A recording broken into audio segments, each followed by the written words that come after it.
The 93X Half-Ass Morning Show podcast is sponsored by Standard Heating and Air Conditioning. Regular furnace maintenance can be your wallet's best friend, slashing energy bills and warding off those inconvenient breakdowns that seem to strike at the worst moments. Don't leave it to chance. Schedule your tune-up today at standardheating.com. The 93X Half-Ass Morning Show. 93.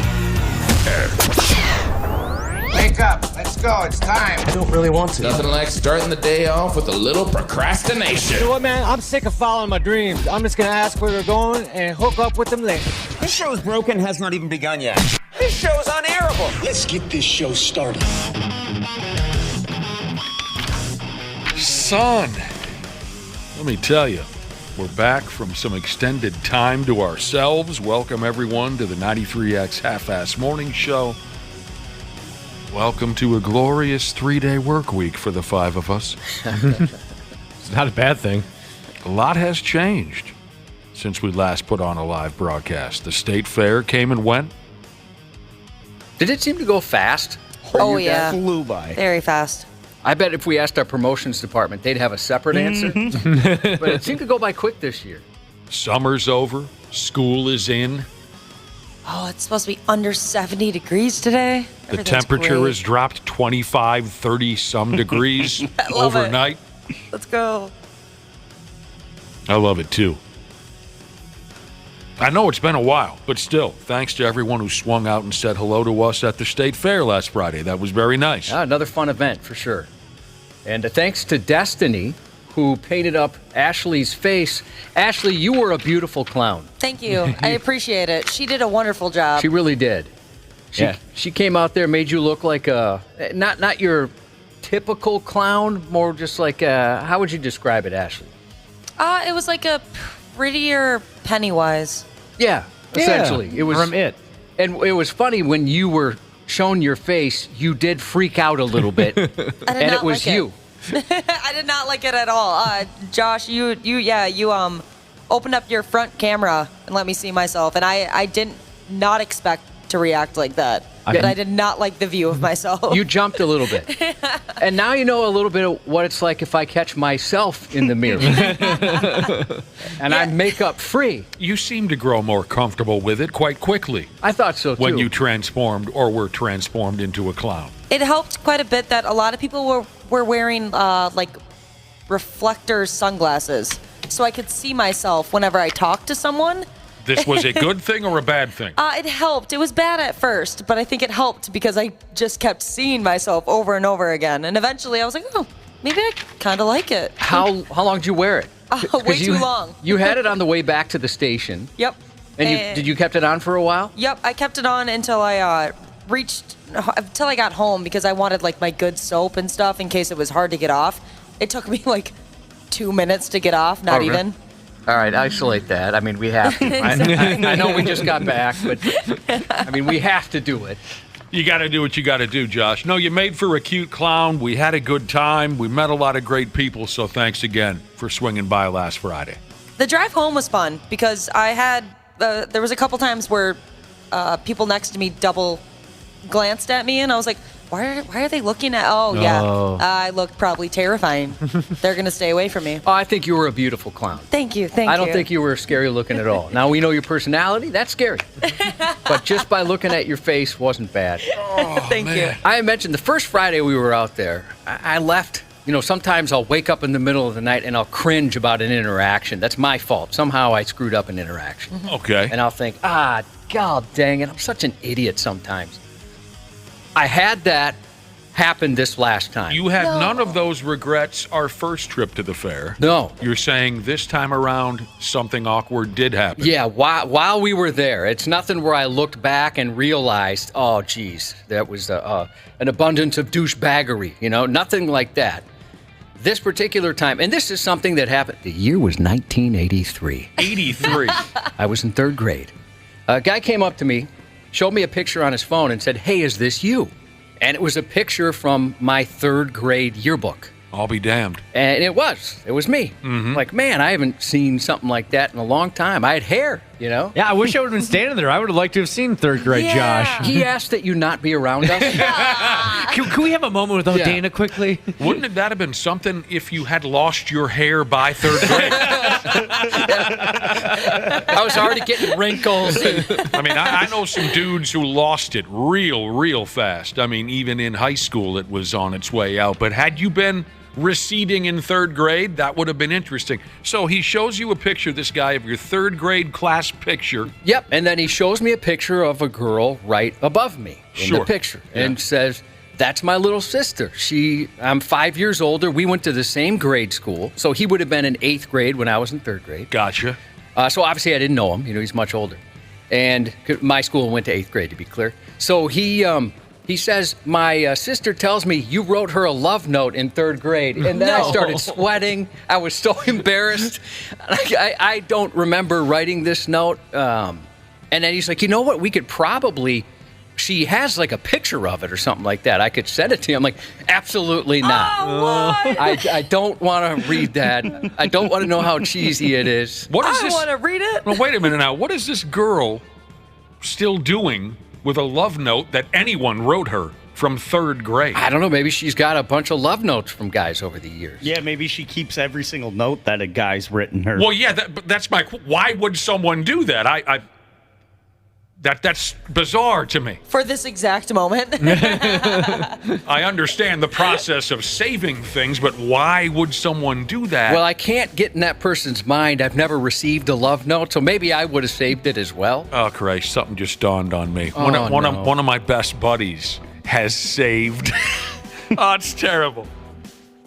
And he's a strange dude, and I can't seem to understand why, in his case also, he saved all of the notes that his junior high girlfriend passed him in the hallways over the years. They dated for, I don't know.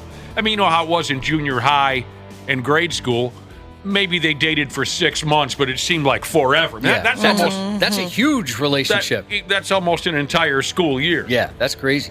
Now that we started talking about it, I have a friend who saved all these letters and then has brought them to parties, you know, when he knows this gal is going to be there. You follow where I'm going? All right, little weird. Well, no. It's not like, these are the letters that... Remember, you used to love me. Yes, in a ridiculous, sarcastic manner, he has said, here, look at these. And she goes, oh, my God, I can't believe it. That kind of a vibe. So anyway, but still, it's odd to me, whether it be this gal from your 3rd grade class or my friend, that someone would save those things. So that was where you ended the conversation, you and this guy? No, we talked about some other stuff, but I just was really, really embarrassed, you know, and hoping that there wasn't anything super cringy in this letter. Well, I remember her being very sweet. I mean, come on. Could anything really be defined as cringy? You were a 3rd grader. Yeah, I know, but I bet there's something in there that I'd be embarrassed about. Well, yes, I can understand you would be. You shouldn't be. I mean, how old are you in 3rd grade? 9? You know, I mean, younger. You say some stupid. You know, your brain isn't developed yet. For God's sake, you're a child. That's really cute, though. Yeah, I thought that was. I wish you would have shown the rest of us the picture. I would have, but I was too embarrassed. We're so centered on pictures there at the fair. Oh, I bet you were adorable. Did you look like your son? Yes. I mean, my wife is convinced she has no DNA because that'd be cool to see. As my son, gets older, he looks like me throughout pretty much my entire childhood. Right. Well, I wish I would have seen the picture. Just less buff, less buff. Yeah, definitely. You were much more. You were way into working out. Yeah. When you were a 3rd grader, where he isn't. No, he's a little on the lazy side. That's a cute story. That's a cute story. But I do like when he gives me crap about being bald. I do like to lift up his hair. He admits he has a 5 head, right? Mm-hmm. But I tell him, it's coming, man. Oh, yeah. This isn't sticking around. You better enjoy it while you can. He shouldn't be talking trash because, give it to... How old is he now? He's, oh gosh, this would be a better question for his mother. Yeah. I think he's 11. give it 10, 12 years. Does his 10, 12 years, and he's going to be fading himself. Does his grandpa on your wife's side have hair? No, well, he's dead. Thanks for bringing that up, Walt. What the hell is the matter with you? The guy died. I was in a really good mood. I was a little embarrassed about this thing. And The now guy you died yesterday.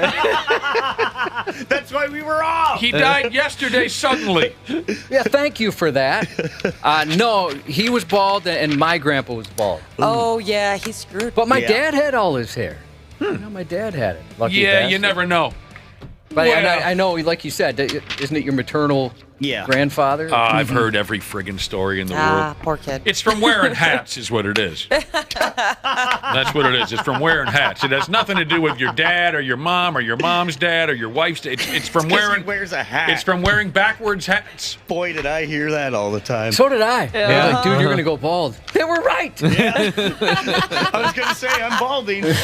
I'm thinning, that's for sure. Now that you mention it, the notes, the love note that you may or may not have written to this girl in third grade, I probably threw them away.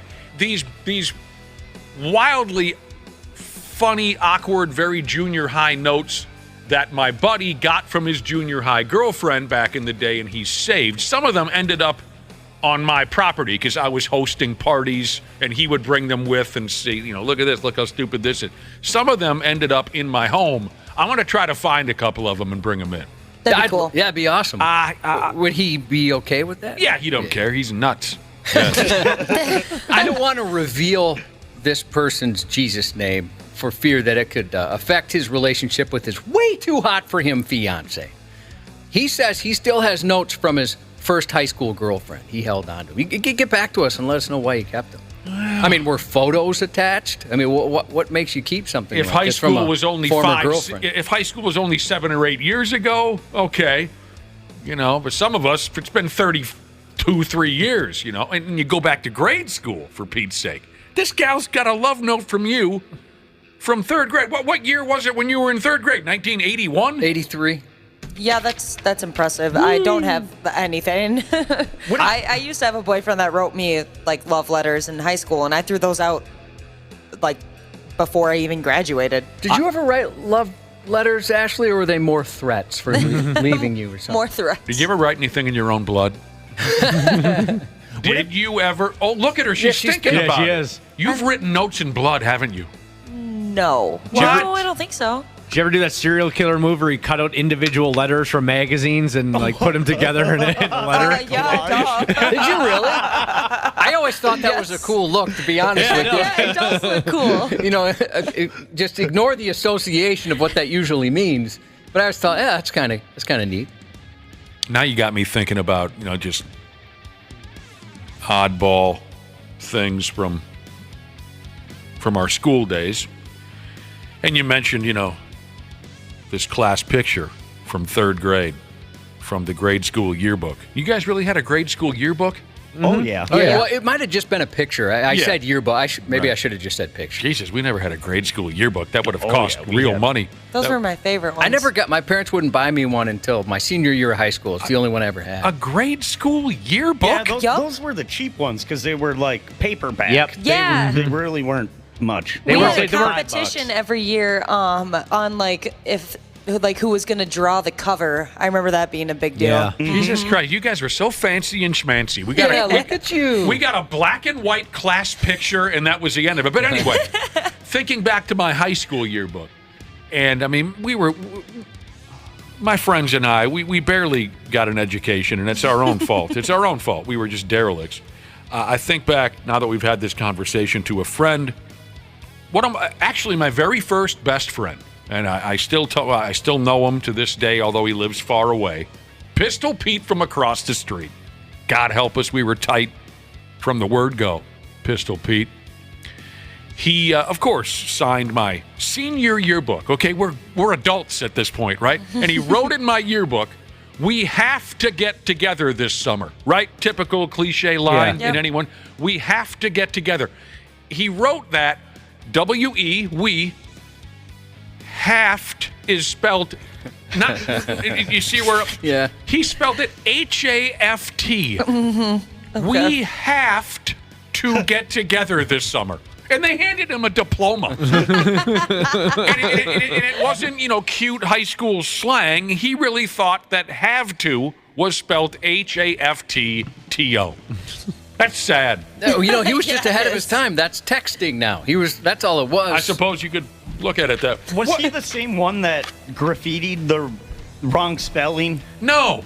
But it's interesting you bring that up. Well, none of us could spell. I mean, we were grown adults who were handed a diploma, and we couldn't spell simple, what Wapple is referencing, a different friend of mine. This was the wildest dude from my group of friends. I mean, the most lawless sumbitch that ever lived, and it makes sense that these days he's a complete anomaly, wanderer. No one has any, is anomaly the right word? No one has any idea where he is or what he's doing. He's probably living in the woods. Yes, he decided one night while we were walking the streets of our neighborhood, drinking and raising hell. We were out of high school. He decided he's going to,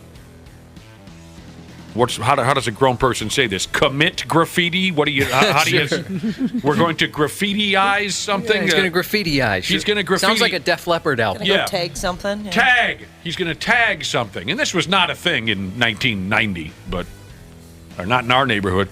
So there was this big concrete wall along the main highway that I lived on in my neighborhood. Big concrete wall that everyone saw. If you drove in this neighborhood, you couldn't miss it. And he decides one night, I'm going to go write something on the wall. And so me and another guy were the lookouts. And we said, okay, go ahead. This is all brand new to us. He runs over there with his can of spray paint, and he's writing for a while, then he runs back. And he's laughing. It's going to be so great. You guys, wait till you see what I did. Oh, God, it's going to be funny. We're like, well, what did you do? And he says, well, first off, how do you spell Y? And we said, what? How do you spell Y? And we said, you mean like the word, like why do birds sing? He says, yeah.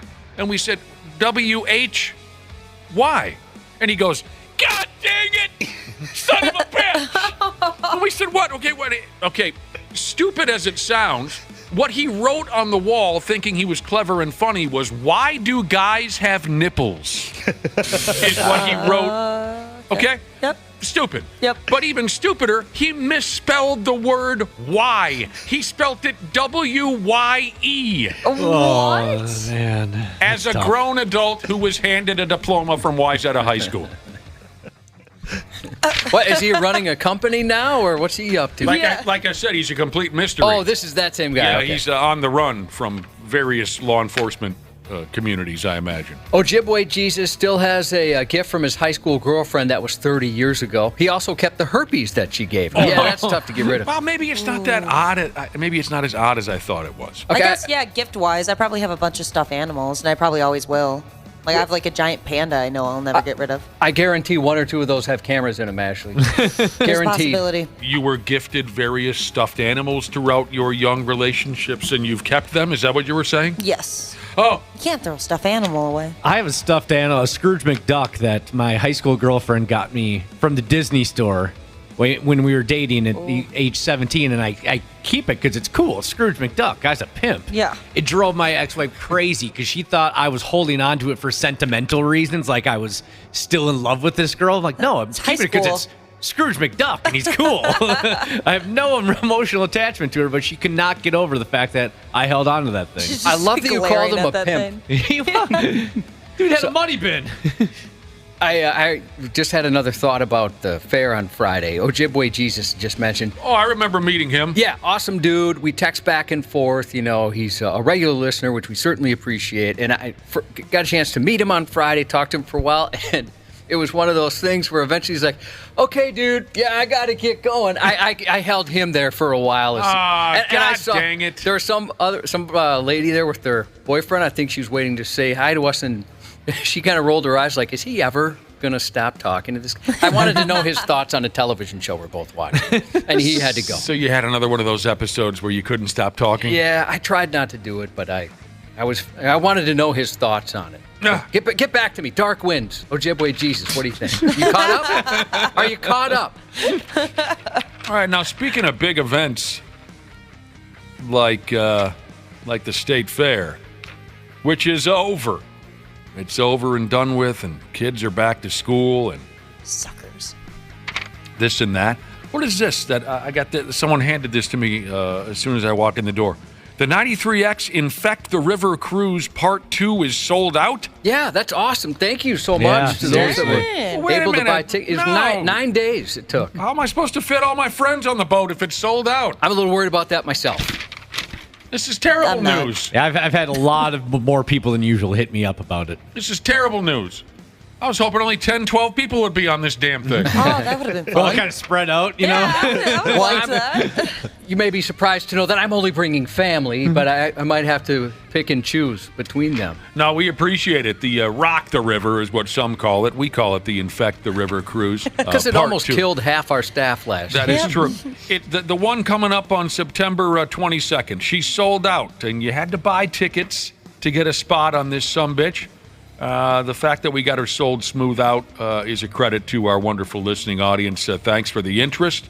But we will still sneak a few more bastards onto the boat before it's all said and done. Keep listening to the Half-Ass Morning Show for your shot to win tickets. Friday, September 22nd, thanks to Paddleford Riverboats. We'll have some drinkies, a little cold beer and this and that. Free food from Lucky's 13, a live band. And the whole schmear is sponsored by Anytime Bail Bonds. I was surprised by this. I was surprised. That it sold out? That it sold out that fast. That's pretty cool. Or sold out at all. So that's wonderful. Hopefully we have good weather. I don't even care. Yeah, I mean, we can be inside. You don't need good weather for this one. Oh, that's true. All right, either of them, really. There's a lid on all the boats that we cruise on. As long as I don't get hot, I'm happy. I want 15-foot waves. Yeah. Let's make it fun. Let's rollers. Let's throw up together. Well, let's test the metal of this radio program. Can we handle, some 10-foot rollers? That'd be sweet. I'm going to go with I cannot. I know I cannot. Josh would be on the front of the boat. Josh would be up on the front of the boat like Captain Dan or whatever his name was from Forrest Gump. Lieutenant Dan. Screaming at God to give him more, Sold out. The Infect the River Part 2, Cubby. That's awesome. I wish I could be there. I mean, it really sounds fun. You'll be there. There's a lot more people that need to hear you talk. I'm only going to get to one or two of you. It's only a 3-hour cruise. You can't get to know somebody in that little time. Wouldn't that be something? That would be totally you. Just to pin some sorry sumbitch in the corner of that boat, and suddenly you say, "Oh my God, it's over." I've been bothering you this entire time. I picture the person going, as they're putting on a life jacket and they're standing on the railing about to jump into the Mississippi. I'm out of here. I think it was our last booze cruise, or maybe the one before that, Josh. But there was definitely a time where I saw you talking to somebody. I went and did something for maybe like an hour or so, and I came back, and you were still talking to the same person. I know. I was like, yeah. I'm sorry. You're not going to meet him today. Sorry. He's got a problem. I do. He's got a problem. I like it, though. You can hold a conversation. Well, I can hold a person. Hostage. It's not necessarily a conversation. Well, there you go. You know what Josh likes to do? He likes to give folks a good talking to. They deserve it. Some folks, you give them a good listening. Josh gives folks a good talking to. So there you go. We're back after some time off. It's a beautiful thing. You're a terrific crowd. Thanks for buying up tickets to our Infect the River Cruise Part 2. Later on today, I think Dr. P. Jesus is going to become part of the program, correct? Yep. Mm-hmm. And that's a wonderful development all in its own. Randy Shaver and Brad Ryder a little bit later. We better take a break. We'll be right back on the Half-Assed Morning Show. There's a douchiness to them. The 93X Half-Assed Morning Show. Hey, Minnesota. CJ Ham here. Huddle up for a second. You need someone to go the extra yard when your furnace is out? Give the ball to the certified pros at Standard Heating and Air Conditioning. They've been at it for 90 years. Ready? Break. Regular furnace maintenance can be your wallet's best friend, slashing energy bills and warding off those inconvenient breakdowns that seem to strike at the worst moments. Don't leave it to chance. Schedule your tune-up today at standardheating.com. Stupid news on the Half-Assed Morning Show. This is our first stupid news report in quite a while. I'm going to try to make this one count. By damn, I am. We're going to start with something that you might say we could use more of these days, and that is an individual who's taken it upon himself to spread love to complete strangers. Doesn't that sound nice? Yeah. You don't see it as much as you used to. Spreading love to strangers. Doesn't matter who you are. This man, the problem is, this individual was spreading love while his balls and penis were fully exposed. Oh, no. And he was also tugging off. That's how I express my love.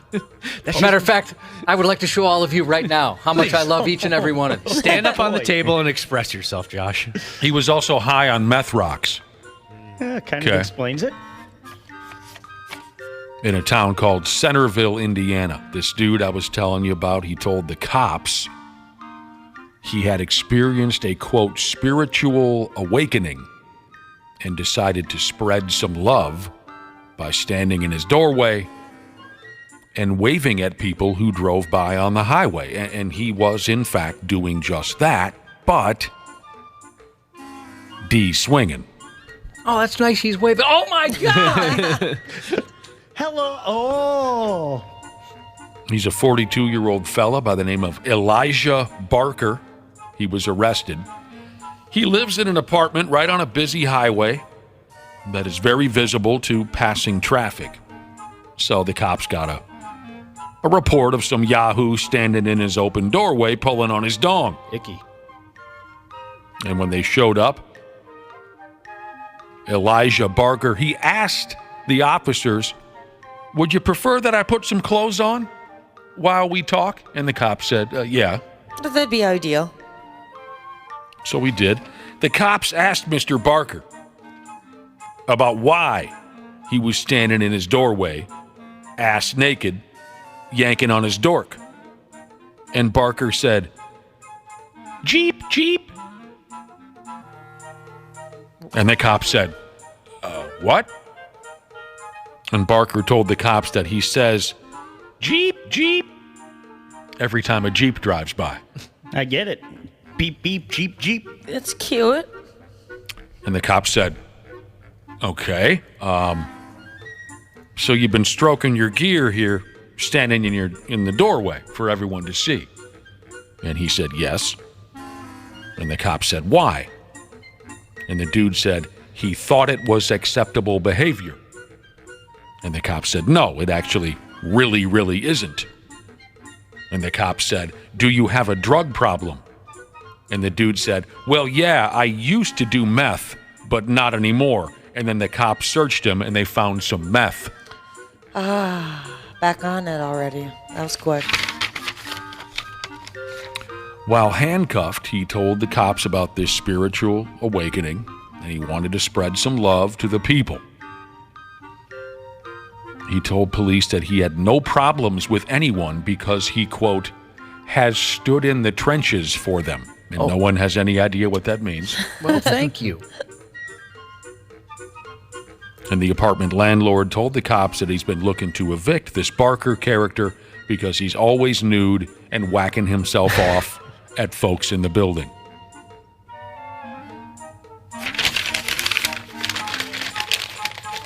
So you're out here whacking off, huh?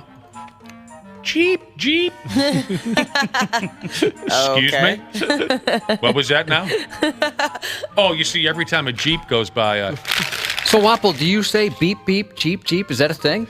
No, I haven't heard that. One time my girlfriend got ducked, where you get the So little... she has a Wrangler? She has a Renegade, so okay. Jeep, yeah. But they gave her one of those ducks, and on the duck it had a note that said beep, beep, Jeep, Jeep. That's adorable. Mm-hmm. You were quite overwhelmed with that, huh, Ashley? I like the duck thing. I think it's cute. I've seen more and more of those. You guys have to do that with Ford Fusions. You and Dana. I don't have one anymore. Oh, yeah, you that's got rid right. of yours. I forgot about We're Rest no in longer peace. friends. Yeah, it's a club I don't want to be a part of anymore. That was the only bond that we had together. I think this is over now. We have the deodorant now. Yeah, we do. We are deodorant buddies. Sorry, You guys use the inside same joke. deodorant? Dana let me use his deodorant one day.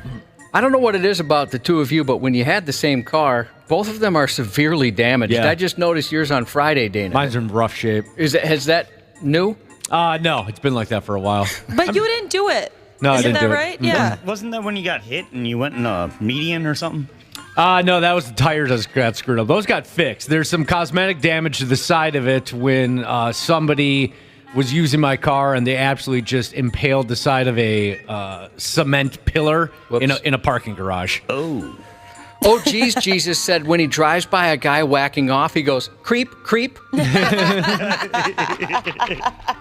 Speaking of being all ass naked, did you have another text there, Josh? Oh, I thought I heard noise. That was Wapple, I believe. Some smart ass installed a nude beach sign at a beach in Chicago that is not a nude beach. Not at all. That's kind of funny. Maybe just trying to be cute, but also maybe it was an attempt to see penises or vaginas or what am I missing? Boobs. Oh, bottoms, too. I almost forgot about Can't forget the butts. butts. A lady in charge of things over there in Chicago, Alderwoman Maria Hatton. She hopped up on Facebook to straighten things out. She said, "Please note that this is not an official Chicago Park District sign. We've reported this to our Parks Department so they can remove it. As a reminder, at least some clothing is required at all of our beaches." It looked legit to me. That's a sign. I mean, that looks like a real sign. And then you're just like, I'd well, fall for it. The sign told me to. I got to get naked now. I have no other choice. I'd keep my clothes on. I'd stay on the other side of that sign, I think, with binoculars. We don't have that gimmick around here, do we? Alderwoman or alderman. Well, the city council, I guess, is what we'd call them. Yeah. Or maybe they refer to them that way, I guess. I've never heard that. You know, where I learned about that term, alderman, maybe it was the first place or the same place you learned it for the first time, because I was confused by that as a child. What the hell is an alderman?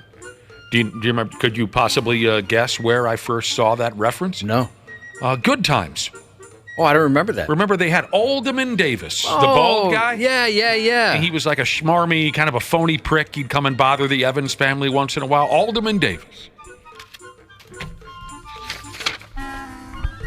All right. Everyone think back to the worst airplane ride you've ever been on. What made it so bad? My dad. Why your dad? My dad? My dad. What did he do? Thanks, Dad. We were it was a small plane from like Miami to the Virgin Islands, and it's like the first time I've ever really been on airplanes was this trip, and so I was terrified, rightfully so, and my dad in the back was like just going, "What's that smell?" Because it started to smell a little weird, and he convinced me that it was gas and that the plane was going to go down. Oh wow! Oh, Yeah. that's he's like I don't like that. He's like, I'm pretty sure that's gas, Ashley. I don't think this is safe. It took me a while to figure out he's messing with me, but that terrified me. Dang. Thanks, Dad. Did you say how old you were? At that time I was probably 14, 15. Yeah, I'm lucky. I've never had I don't enjoy traveling, but I've never had a bad flight. No severe turbulence, no people going nuts, nothing like that. Yeah, for a lot of folks. Yes, Wapple? Oh, there was just one time when I was really little, we couldn't land because there was a thunderstorm underneath us. Oh, my so God. we were just like circling in the air forever. That gets stressful. That's freaky. You probably got a little anxious. No, it was pretty cool because, I mean, you would look down and you would see the lightning. That was the first time I've ever experienced that. So That it is was cool. It was good or it was bad? I thought it was pretty sweet. Oh. Yeah. Yeah, for some folks, when you talk about the worst airplane ride you've ever had, some folks it's turbulence, sometimes it's a crying baby. Sometimes it's your best friend and coworker who has entered a stage of psychosis I've from seen that. drug and alcohol intake. And for the record, I'm still sorry for putting you through that, Josh. You know what's funny is I completely forgot about. I knew you, so it wasn't bad. I mean, I did think you might end up in a Jamaican jail. I was concerned about that. Some other people might think it was bad. No, it's just my buddy being him. It's what he does. You know, the good news behind my complete drug and alcohol fueled freak out on an airplane. Prescription drug. Right. Just to be clear. Right. Too many of those and too many drinkies. And again, it wasn't a, oh my God, we're going to die freak out. It was I am a frat boy and this is the biggest party of all time. I was cursing and swearing and demanding more drinks and singing not 99 bottles of beer on the wall, but 99 effing bottles of beer on the wall. Oh, I would've killed you. Just a cartoon character. The good news was, because those friggin' planes are so loud, I only disturbed about 3-4 rows of people. I remember thinking everyone on this airplane is going to want to kill me. But then remember, Josh, because we had coworkers spread out all over the airplane.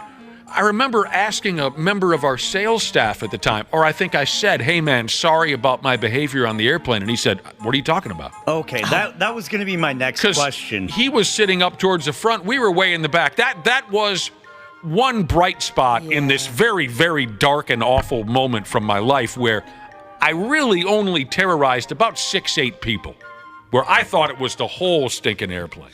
Okay, because I was going to say then, do you think one of the passengers on the plane would say they had a bad experience because it was you? Oh, hell yes. If they could hear me, absolutely. Yeah. He also threatened to fight a flight attendant, but luckily that guy was really, really cool and was able to...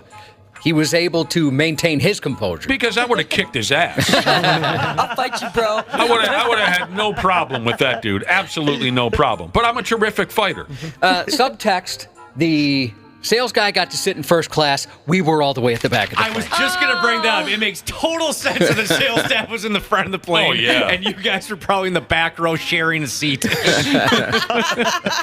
Josh is sitting on Nick's lap.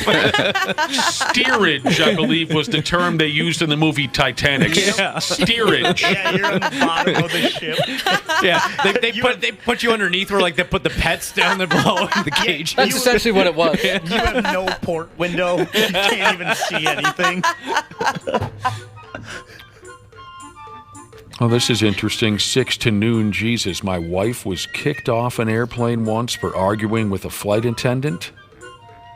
Oh, wow. This guy's ready to throw his wife under the bus big time. 6 to noon, Jesus. His wife was kicked off an airplane ride for arguing with the flight attendant because my wife always has to be right. Oh. Then I had to get our kids off the plane. I had to figure out how to get a ride to our rented house and feed our children all by myself. Dramatic stuff, 6 to noon, Jesus. Thank you for sharing. I don't think he's let that one go yet. Well, would you? He's sharing a story. Especially if We're just sharing. it could have been a week ago. We don't know. I'd be pissed too. I'm not arguing with anybody. I mean, imagine your significant other, right? Your significant other. Okay, you know, maybe even if you're on their side, okay, honey, you're correct, but just shut up and sit down, right? Oh, I'd But be his wife livid. couldn't. It sounds to me like his wife couldn't let it go, and they got thrown off the plane. Anyway, let's get to this plane story. There's many different ways, especially these days, that you can have a horrible experience on a plane ride. I mean, for a stretch of time, every week we were getting a video of somebody wrestling a flight attendant up and down and screaming and punching like a child. And in a lot of cases, it was because they were asked to make God forbid, they had to make a teeny, tiny little personal sacrifice and wear a mask. Here's a plane ride story you'd likely be telling your friends about for years and years if you were unlucky enough to have been there to experience it firsthand. Last Friday, a Delta airline plane ride from Atlanta, Georgia to Barcelona, I believe Spain. They had to turn the plane around due to a, quote, biohazard issue. Oh, no. We're going to have a biohazard issue here in town on September 30th when they open up for Megadeth. Can't wait. Nobody cares but you and me. No, they don't. Mystic Lake, Dave Mustaine. No Kiko, unfortunately. What? Oh, that's your guy, too. You had to pull out. I know. Something happened. I'm sorry, Kiko's dude. not going to be. So what they meant here when they said biohazard issue was that one of the passengers had a world-class case of diarrhea. It's just a biohazard issue. We've had a passenger who had diarrhea all the way through the airplane, so they want us to come back to Atlanta. That's the pilot. And it is everywhere. That's the pilot talking to, how do you call it, air traffic control, saying, yeah, we got to come back your way to Atlanta because there was a... He said diarrhea all the way through the airplane, and that's where we're going with it. Wasn't contained to the bathroom. Someone had the sprays, and they didn't make it to the John, at least not right away when the diarrhea first hit. That's a terrible thing. And it's a lot. You can see the video on 93x.com if you're so inclined. There's just a trail of diarrhea. Yeah. A couple of spots where you can tell things really let loose. I feel so bad for this person. I feel, for everyone involved, I feel bad. Just awful. It was 2 hours into the flight. They had to turn it around and go back to Atlanta. Oh, I imagine it's just like a horror movie. They deep cleaned that airplane in Atlanta. Then they fired it up again and headed back to Spain about 8 hours later than they were supposed to. You know that person's just on there yelling, just don't look at me, don't watch. I'm a monster. It's running down their pant leg. It's... Oh. That's probably splattering on people. Oh. That's terrible. This ain't right. A fella in Dallas, Texas. He had every damn thing he and his daughter own taken out of his apartment and fired into a dumpster because the apartment management effed up and evicted the wrong people. Oops. The poor bastard here is named Johnny Abney. Turns out the apartment management was looking to rightfully evict somebody, but they went ahead and cleaned out the wrong unit. Man, I think I got the wrong house. What song? That's, Man,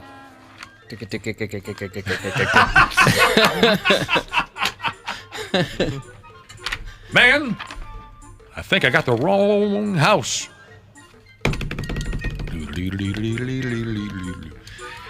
You want it? Because I'll give it to you. Tease and Please and Dangerous Toys. Ah, that's what it is. 1989. Yeah. Dang it. I think it was kind of a one-hit wonder. Although they came up with the song Scared. They did come up with Scared. Which is such a great song. Maintenance accidentally cleared out the wrong unit instead of the one next door where a tenant was legitimately being evicted. So this guy and his 9-year-old daughter, everything they own, gone skis. He says, the clothes, Johnny Abney, the guy who got boned here, my clothes, all my groceries, they cleaned out the refrigerator. They took the shower curtain. What are you supposed to wipe with now if you don't have a shower curtain? Came home from work. His apartment was unlocked. The place was clean smooth out. Now here, I mean, of course, I'm nuclear already if this is me. But this is the worst part. Then he looks out to the dumpster, and all of the other apartment tenants are picking out what they want of his property. You see what I'm saying? I would have went crazy. The other apartment folks are like, oh, look at that, a couch. I'll take that sumbitch, because now that it's in the dumpster, it's general, what's the word I'm looking for? It's wide open. Now, management was very apologetic. I would not care. But the story gets even messier from here. It goes on to say that now the apartment managers are saying that Johnny and his kids shouldn't have been living there in the first place because the apartment wasn't in his name. It was in his girlfriend's name, and she doesn't live there anymore, and she lives out of state, and this and that. So they're trying to wipe their hands of any... Well, say we should have thrown you out anyway, so it's not our problem. Bye. Yeah, they're trying to find a way out of this. Goodbye. Nope, you're buying me a couch, baby. What a nightmare. Good luck to Johnny. I think I'd have a hard time not attempting to choke somebody unconscious over this. Even just a random passerby on the street is going to get choked out. That's terrible. The wrong friggin' place. Josh? What? Are you still considering a move to Yellowstone and becoming a real cowboy? Well, I'm more of a buckle bunny type of person. I'd love to be a cowboy. I don't think I could pull it off. But I'm there to support them and make love. Yes. Real cowboys are tough bastards. All you have to do is listen to the lyrics to Poncho and Lefty by Merle Haggard and Willie Nelson. But cowboys aren't just tough here in America. By damn if I don't have a story here about a cowboy in Brazil who just engaged in some hand-to-hand combat with a freaking Jaguar, okay? A Jaguar. That's awesome. American cowboys don't run into Jaguars very often, the car or otherwise, I'd imagine. And he lived to tell the tale, just like Lefty did. Just like Lefty did. Maybe you're wondering if there are any more song references in this story. The answer is yes. This Brazilian farmer I was telling you about, he escaped death in his fight with a damned Jaguar because, Cubby, he's a modern-day cowboy. Now, let me tell you what happened here. This 40-year-old Brazilian cowboy was attacked by a friggin' Jaguar on his ranch last week. He's got his own ranch. He's cool. He was out doing cowboy things with one of his cowboy bros. His cowboy bro tried to take the Jag out with a knife. Come on, you bastard! Let's do this! But it didn't work. And the Jaguar focused his attention on our main cowboy dude and just started tearing the guy's guts out for him. But in the process of trying to eat the cowboy, here's the modern day twist. The Jaguar bit smooth into the cowboy's cellular telephone in one of his pockets. Oh, no. And the cell phone exploded in the cat's face. Oh, dude. And that spooked the hell out of the Jaguar, and he ran out of there. The luck. I mean, first the bad, and then the very good. How's his leg, though, from the phone exploding? It burned up his ass cheek, yeah. Oh. You know, he's torn to shreds, Wapple. Yeah. But also, insult to injury. He's got a burn mark on his ass from his phone, too, because the phone went, Papa! But it sounds like he'll be back at her soon enough, Josh. He just can't sit down. Not for a while. Yeah, he'll be sleeping on his tummy for a while. Mm-hmm. Oh. Cowboys don't sleep. Somebody texted in and said American cowboys, they run into cougars, not jaguars. Oh. All right. God dang, can you imagine that? What happened at work today? Oh, I had my lower intestine pulled out of my ass by a Jaguar. How about you? Well, I had a short lunch. And the internet went down. And the internet was slow, and the office was a little chilly. Brazilian cowboys, man. I'm no longer challenging those dudes at bars. Usually when a Brazilian cowboy walks into my bar, I like to start trouble. You guys know that? You've seen that yourself? Mm-hmm. Yeah, not anymore. Now, this is cool, too. This is some piss-poor customer service. I love this effing headline right here. A man in Mexico who ordered a smartphone received a bomb instead.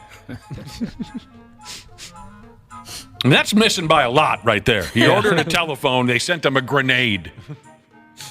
This poor effing guy. Yeah, that sometimes happens at the all-in-one cell phone grenade shop. They sometimes mix up the order. Wouldn't that suck if they answered the wrong thing?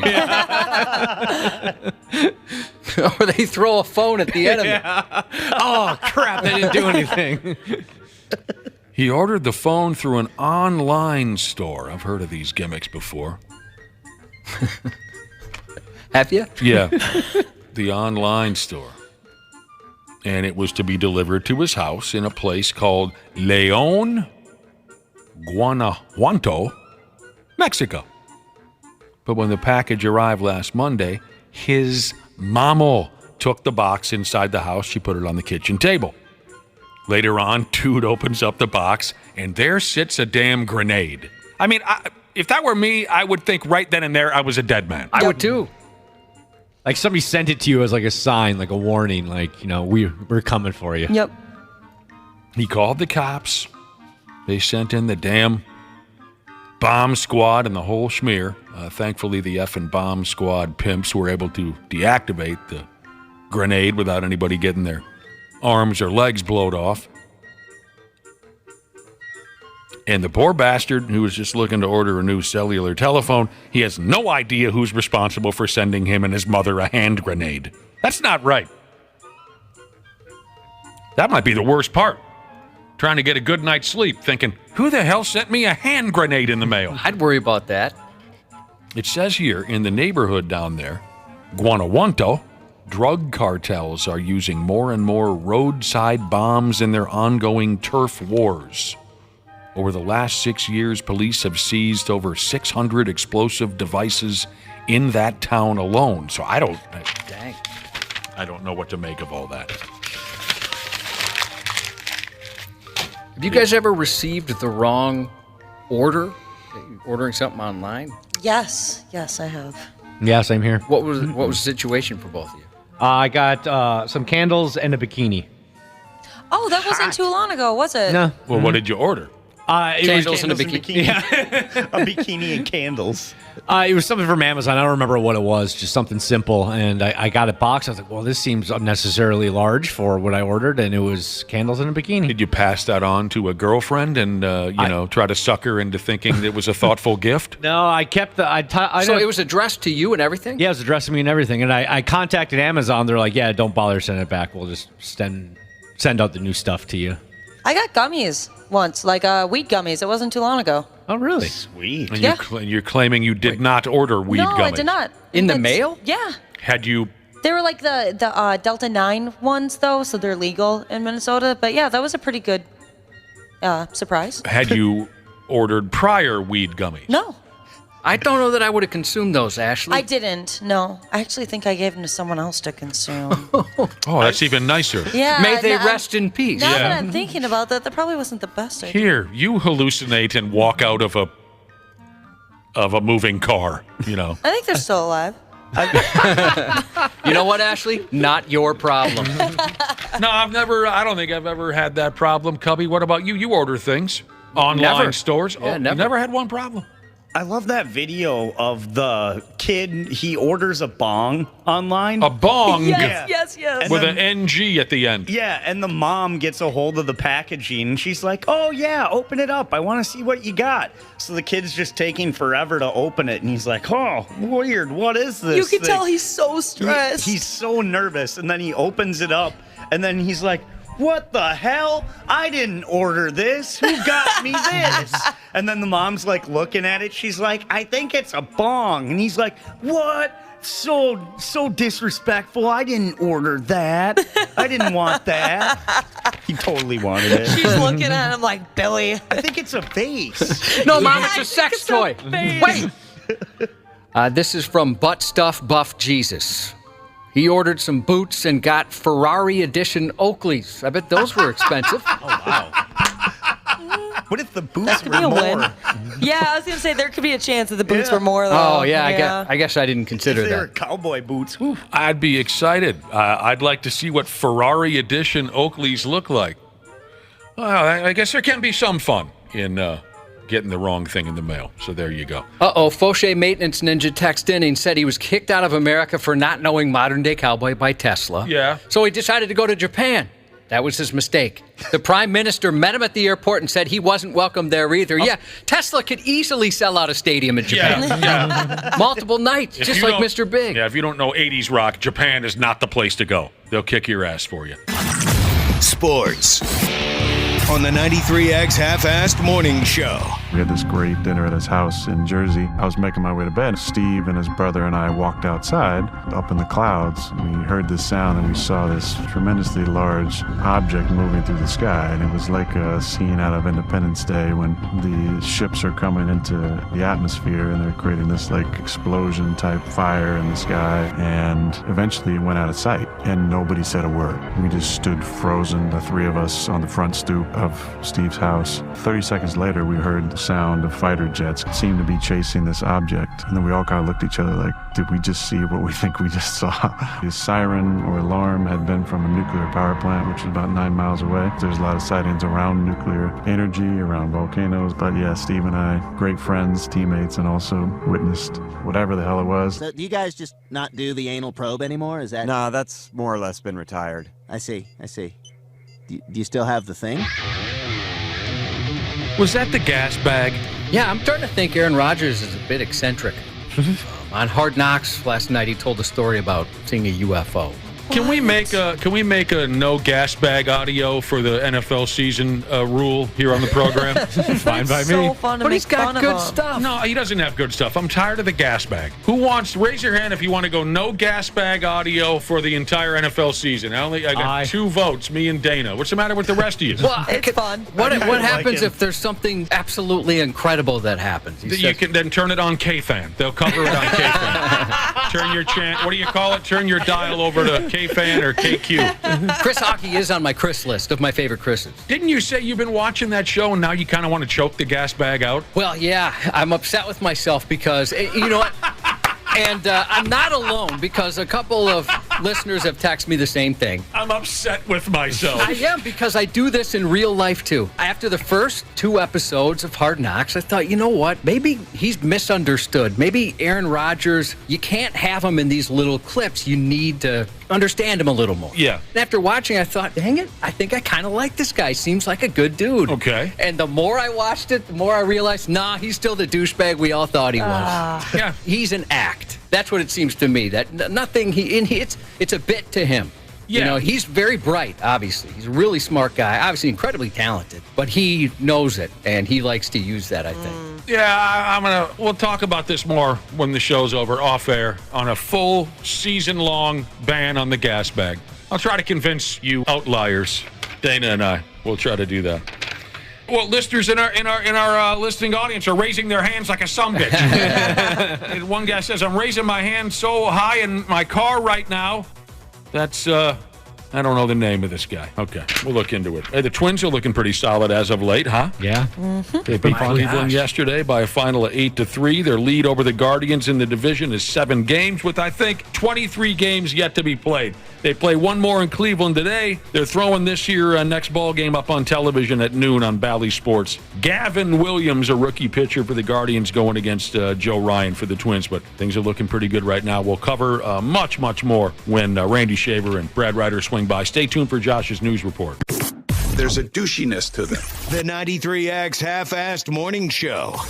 Hey, Minnesota. CJ Ham here. Huddle up for a second. You need someone to go the extra yard when your furnace is out? Give the ball to the certified pros at Standard Heating and Air Conditioning. They've been at it for 90 years. Ready? Break. Regular furnace maintenance can be your wallet's best friend, slashing energy bills and warding off those inconvenient breakdowns that seem to strike at the worst moments. Don't leave it to chance. Schedule your tune-up today at standardheating.com. Half-Assed Morning Show. 93X. 911, where's your emergency? I'm on Highway 77 going north, and there's somebody that is on the wrong side of the road, man. He almost ran me off the road. Oh, boy, that'd be scary, wouldn't it? Wait a minute. This guy wasn't the guy going the wrong way, was he? Now, everybody just wait. Oh, no. Spoiler alert, yes. Oh, no. He thought everyone was going the wrong way. God dang. An alleged drunk driver unwittingly owned himself when he handed himself over to Nebraska police. He reported someone driving in the wrong direction, and it turns out he was the culprit. Dude, he played out one of the oldest jokes of all time in real life. I know. That is beautiful. Luckily, he didn't kill anybody, did he? Thankfully, no. Nobody was injured. The Lancaster County Sheriff's Office released video Thursday pulling over a suspected drunken driver. The video includes audio of the driver's phone call to 911, as well as footage of his car on the wrong side of the road. In audio of the call, the 911 caller can be heard saying where he was, and someone was on the driving the wrong side, as you heard. Mm-hmm. He then can be heard telling the operator the other driver had his brights on, so he almost hit him. The video also shows the caller was on the wrong side of the highway and a deputy trying to catch up. When the deputy pulled the man over just moments later, the driver immediately realized what he had done. Yeah, do you know why I stopped you? Yeah, because I was on the wrong side of the road. Were you the one that called in? Yep. You were? Yeah, because I thought somebody was on the wrong side. Turned out it was you. Yep, like a dumb. Like a dumbass, he said. It took a second for the cop to realize, wait a minute, you're the guy that called? They thought they were pulling over the other driver. The sheriff's office said the 911 caller's blood alcohol content was more than twice the legal limit. Oh, man. I mean, it sucks that this guy, could have easily killed some people or himself. But I think that's the greatest story of all time. That's pretty good. No good deed, right? No. I'm going to do the right thing here, even though I'm a 0.3 or whatever he was. The greatest story of all time.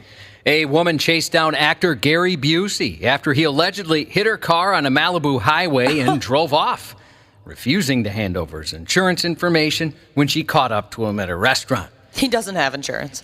He can't afford it. He said he does. He said he's got Progressive. Gary friggin' Busey. Wow, I haven't heard his name in a long time. The 79-year-old is under investigation for his involvement in the alleged hit and run, which happened last Wednesday, the Los Angeles County Sheriff's Office said. The woman was driving down the Pacific Coast Highway when Busey pulled out of a shopping center and struck her back bumper before leaving the scene. The woman shouted at the star as they drove alongside each other before catching up with the actor in a restaurant parking lot and demanding he hand over his insurance information. Sir, you hit my car. I'm private, yeah. It doesn't matter. You hit me. You rear-ended me. You can't hit someone and then leave. Yo, that's not okay. Dude, you can't hit someone and then just leave. The confrontation ends with Busey taking off again as the woman keeps shouting. A police report was filed, and detectives still need to make contact with him. It's not even the first time Gary Busey has had a mishap in Malibu. In February 2015, he struck a woman while backing out of a shopping center on the iconic Pacific Coast Highway. The woman was treated at the scene and released. What was he saying as this gal shouting at him? He's private. I'm private? Yeah, he's private. What the hell does that mean? Well, like he's a star and he can't give out his information. I see. Come on, dude. It's not 1977 anymore, Gary Busey. There's not that many people that are taken aback by the sight of him anymore. You know what I mean? Also, you could just probably look the information up nowadays. You know what's weird? Like, she's driving a nicer car than he is, and no, he's a Hollywood star, or was, I guess. He ain't all there, is he? No, he never really has been. And then he suffered some brain damage from an accident. He had I think it was a motorcycle accident.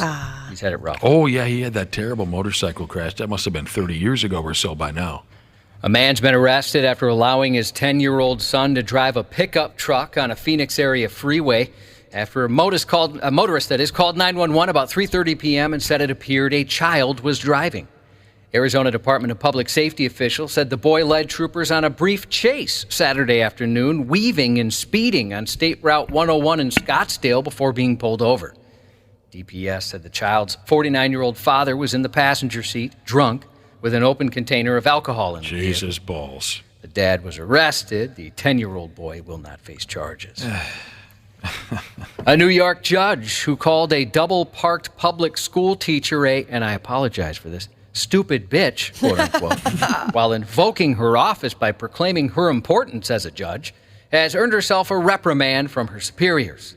A judge must uphold the integrity and dignity of judicial office at all times, on or off the bench, and avoid asserting the judicial title in personal situations, such as when frustrated by a traffic jam, the state commission said. The official report of the incident said the judge, named Jill Epstein, was on her way to work when she became stuck behind a double-parked car outside a school in Brooklyn. Judge Epstein entered the school, identified herself as a judge to the school safety officer, and said she had to get to work at the courthouse, and then asked about the vehicle. When the teacher whose car had been double-parked came out to move the car, Judge Epstein became angry, calling her a stupid bitch, and added that she had a courthouse to run. The panel found that she improperly asserted her judicial status when speaking with the school safety officer and created the appearance that she expects special treatment and deference due to her judicial position. Sure, why wouldn't she? The commission noted that she regrets her misconduct and acknowledged her vulgarity and references to her judicial status undermined public confidence. The commission said Epstein did send a written apology to the teacher that she called, and I apologize, a stupid bitch. Oh. She went out to move her car. She did. She was doing the thing. That's because she's a stupid bee. A Florida teacher was arrested following a road rage incident where he pulled a gun on a teenager. Well, it didn't take long. According to the Walton County Sheriff's Office, the Okaloosa Academy Charter School teacher brake-checked the teen, a 16-year-old. The Sheriff's Office said in a release a short time later, 36-year-old Brandon Gregor Crumley was parking his vehicle at the apartment complex when the victim drove by, rolling his window down, and words were exchanged. As the driver passed, he told deputies that Crumley lifted his shirt, revealing a firearm. Investigators shared surveillance footage from the incident, which shows the teacher holding the gun over his head, waving it and pointing it at the victim's vehicle.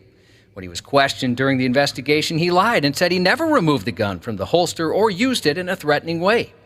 After deputies reviewed the video, however, it was found he not only lied, but appeared to taunt the victim with the weapon. As the vehicle was leaving the area, Crumley is seen holding the gun over his head, pointing it at that vehicle and then towards the sky, as if to wave him back towards him. He was arrested on Thursday. And he's a teacher. Yep. Well, he was. He was, by damn. Yeah, he sounds like he's got his act together. It sounds like this teacher is the one that learned the lesson. We'll be back in a moment. Oh, no, we have no commercials lined up? No, not now. A 21-year-old woman was arrested after posing as a student at a Florida high school last week. It just is horrifying to me that school can be a place where children aren't safe. It's just unacceptable. Very dangerous, because you don't know why that person will pretend to be a student when they're already an adult. Police said a school resource deputy at the high school received a tip about an adult trespassing on school property. They found 21-year-old Dakota Adams on campus near the auditorium. Adams told the deputy she was a senior at the school. She was not. According to the sheriff's office, school administrators had been tipped off to her presence on campus earlier that morning as she had been spotted by security cameras. Adams was taken into custody and faces charges of trespassing and giving false information to law enforcement. No word on why she chose to go to the school. Yeah, what the hell was she doing there? She just wanted one more school lunch. In local high school news, I should say, Plymouth's Armstrong High School is closed today due to sewage backup. They said the smell is out of control. Gross. A 14-year-old sadly died Friday hours after he took part in the One Chip Challenge. The social media trend the teen's family believes contributed to his sudden death. Sometimes we see people that will have a lot of chest pain or they'll experience things like palpitations. So a whole variety of issues that we're seeing with this One Chip Challenge. The sophomore in Massachusetts consumed an exceedingly spicy chip at school and quickly developed a stomachache. The teen was picked up by family and brought home and then started to feel better, but was later found passed out right as he was supposed to leave for basketball tryouts. A cause of death has not been confirmed with autopsy results pending, but his family believes he died from complications due to that challenge. Part of the challenge tests how long a person who ate the chip can last before eating or drinking anything else for relief. The chips company warns on its website eating the chip could have adverse medical effects. It said that the chip should only be eaten by adults. It also advises people seek medical assistance if they have trouble breathing, fainting, or prolonged nausea. Isn't that something? Yeah, so I wonder if that's legitimately what killed him or what, but so far it's pointing in that direction. I remember reading like all of the paperwork that comes with the One Chip Challenge, and one of the main things on there is warning, you can die from this. Jesus. It actually said you could die from it? Yep, and then it does like little crossbones next to it and stuff, yep. Oh, man. Well, I'll roll risk. the dice. A Florida man was arrested and accused of pelting several Walgreens employees with Snickers candy bars during an early morning confrontation Monday. Arrest documents allege the highly intoxicated 23-year-old became agitated when employees at the Clearwater Walgreens refused to sell him a box of cigarettes, citing store policy.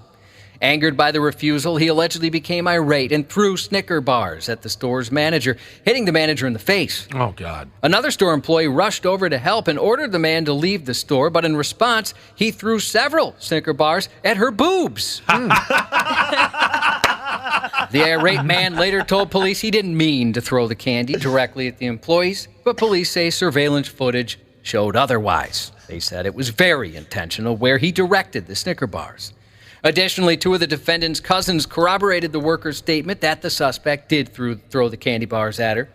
He was arrested and charged with battery. His bond was set at $500. Right in the boobs, huh? Yeah, right in the boobs. Another in the face.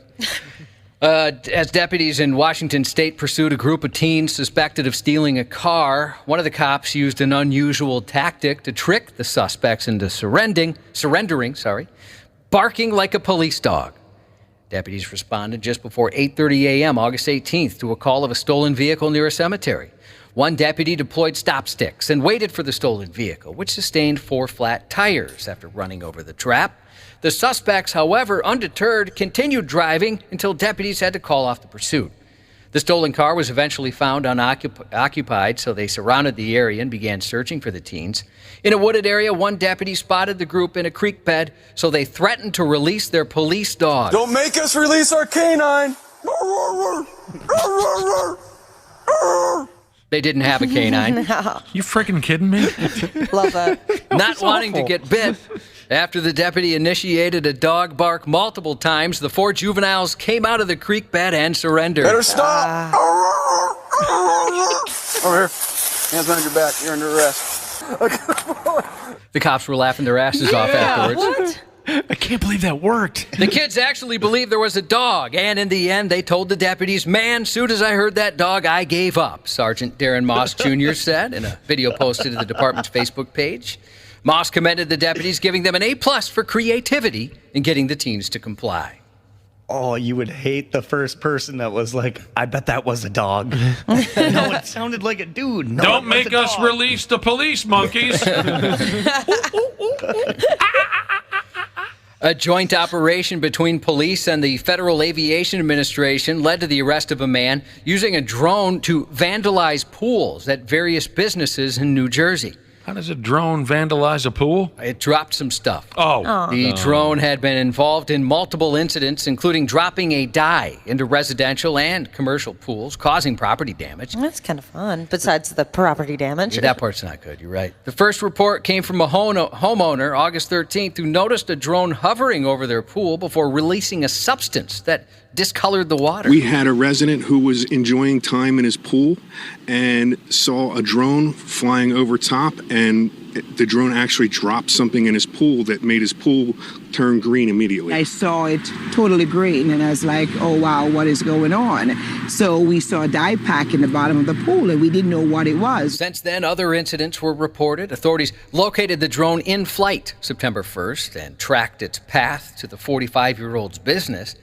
Investigations found that the substance dropped into the pool was sea dye, typically used by rescue services. The dye caused damage to the affected pools. He faces multiple counts of criminal mischief. And this is just a drone owner being a douche just for no reason at all. Yeah, they're not sure exactly why he decided to do something. 2 people have been arrested for allegedly tearing a giant hole through the Great Wall of China. They used an excavator. No way. Likely causing irreversible damage, just so they could pass through it while working there. The damage was found late last month in a section known as the 32nd Great Wall, one of the only surviving sections dating back to the Ming Dynasty, of course, as you know, 1368 to 1644. Officials believe heavy machinery was used to open the gap, damaging it beyond repair. The investigation led to the arrest of 2 suspects, a 38-year-old man and a 55-year-old woman. They were said to be construction workers who'd widened the gap in the wall to create a shortcut to pass through. They really thought that was going to be cool. Okay. Yeah, they tried it. And it turns out it's not cool. No.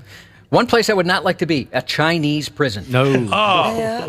I Am Groot Season 2 begins today on Disney+. Also on Disney+ today, the streaming premiere of the live-action version of The Little Mermaid.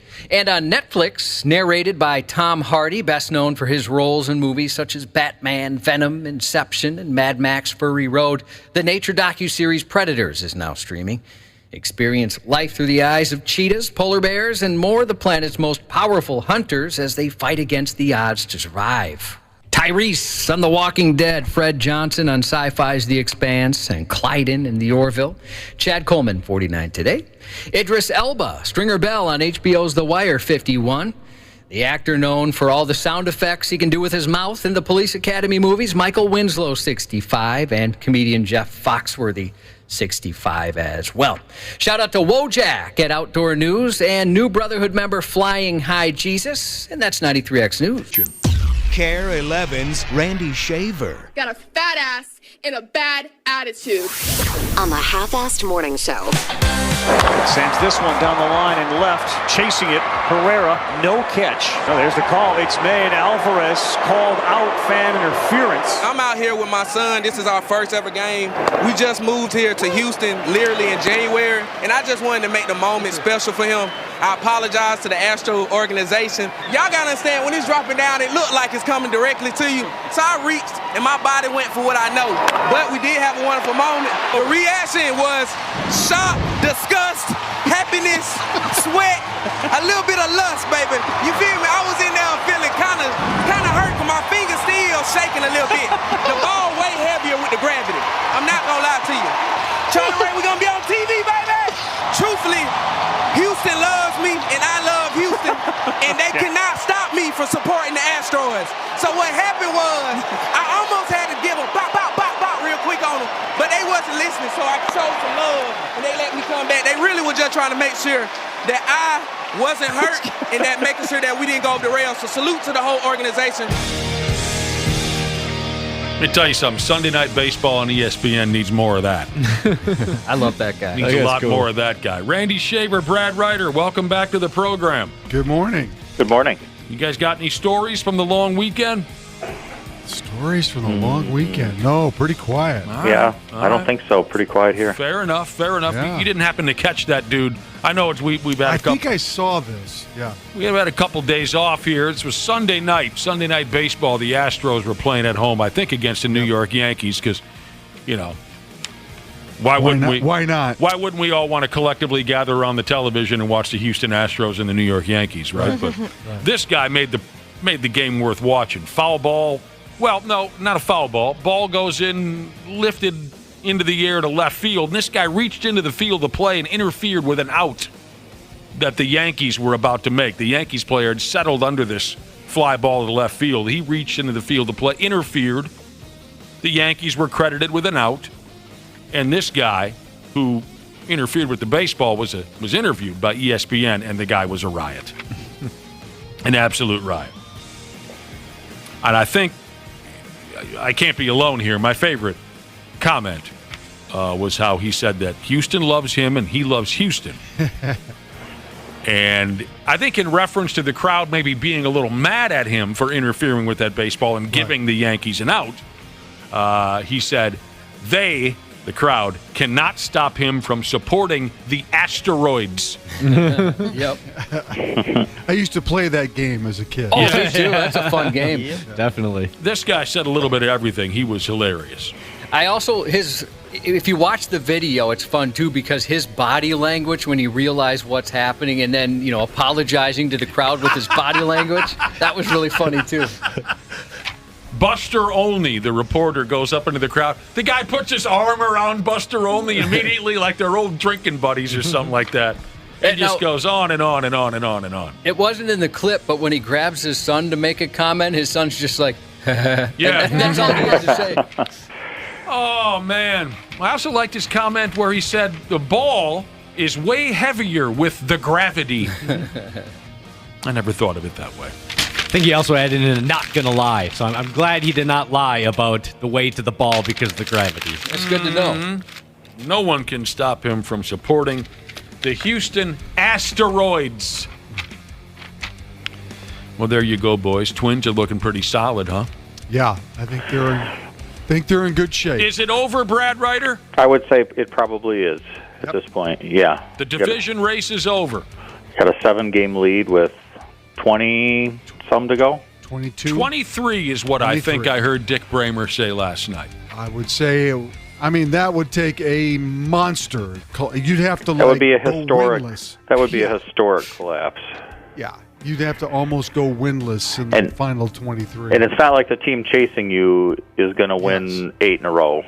So, yeah. 8-3 was the final yesterday in Cleveland. The division lead is 7 games. They play one more now today in Cleveland. It's been a couple of statement games, I would say, by the Twins as well. My damn Monday night was a riot. That was fun. Yeah, it was great. 20-6. Royce Lewis hits another grand slam. Now, this was Monday night. Last night, the big defining moment, I guess, was Was the 8th inning? Was it the 8th? It was the 8th, top of the 8th, Miles Straw misplays the shot by Solano and turns into a triple, and the whole thing just falls apart for Cleveland. 5-run 8th inning. Sonny Gray, again, was tough as nails. Didn't get the win. No, again. no. You know, it's just been a struggle for that guy. Feel bad for him. He pitches well, but just not able to put the W in the column. But doesn't Today's going matter. to be They still get it. Joe Ryan going to pitch today for the Twins against a rookie by the name of Gavin Williams. I think we've seen him once or twice before. But back to Monday night now. Royce Lewis hits another grand slam. A deep drive to left field. High and deep to left. Another grand slam for Royce Lewis. Mm-hmm. 6 RBIs in the game. Yeah. And as you heard Dick Bramer mention, if you were watching the game Monday night, he had never seen a position player put on the bump as early as what the Cleveland Club did on Monday night. 6th inning. Terry Francona said, look, I'm not going to waste all my pitchers. This game is friggin' over. He gets a catcher off the bench and has the catcher throw 65, 7 pitches, something like that? Yeah, he pitched. I thought I read this morning he pitched more innings in a game, a position player, since a guy in 1936. It had been that long for Cleveland to have a position player pitch that many innings. What was the score at the time when they brought him in? I can't remember. I don't remember either. 9-0, maybe? Yeah. I think when you're getting embarrassed that badly, to the point where in the 6th inning you got to put a position player in the pitch, you should have to have the mascot pitch for you.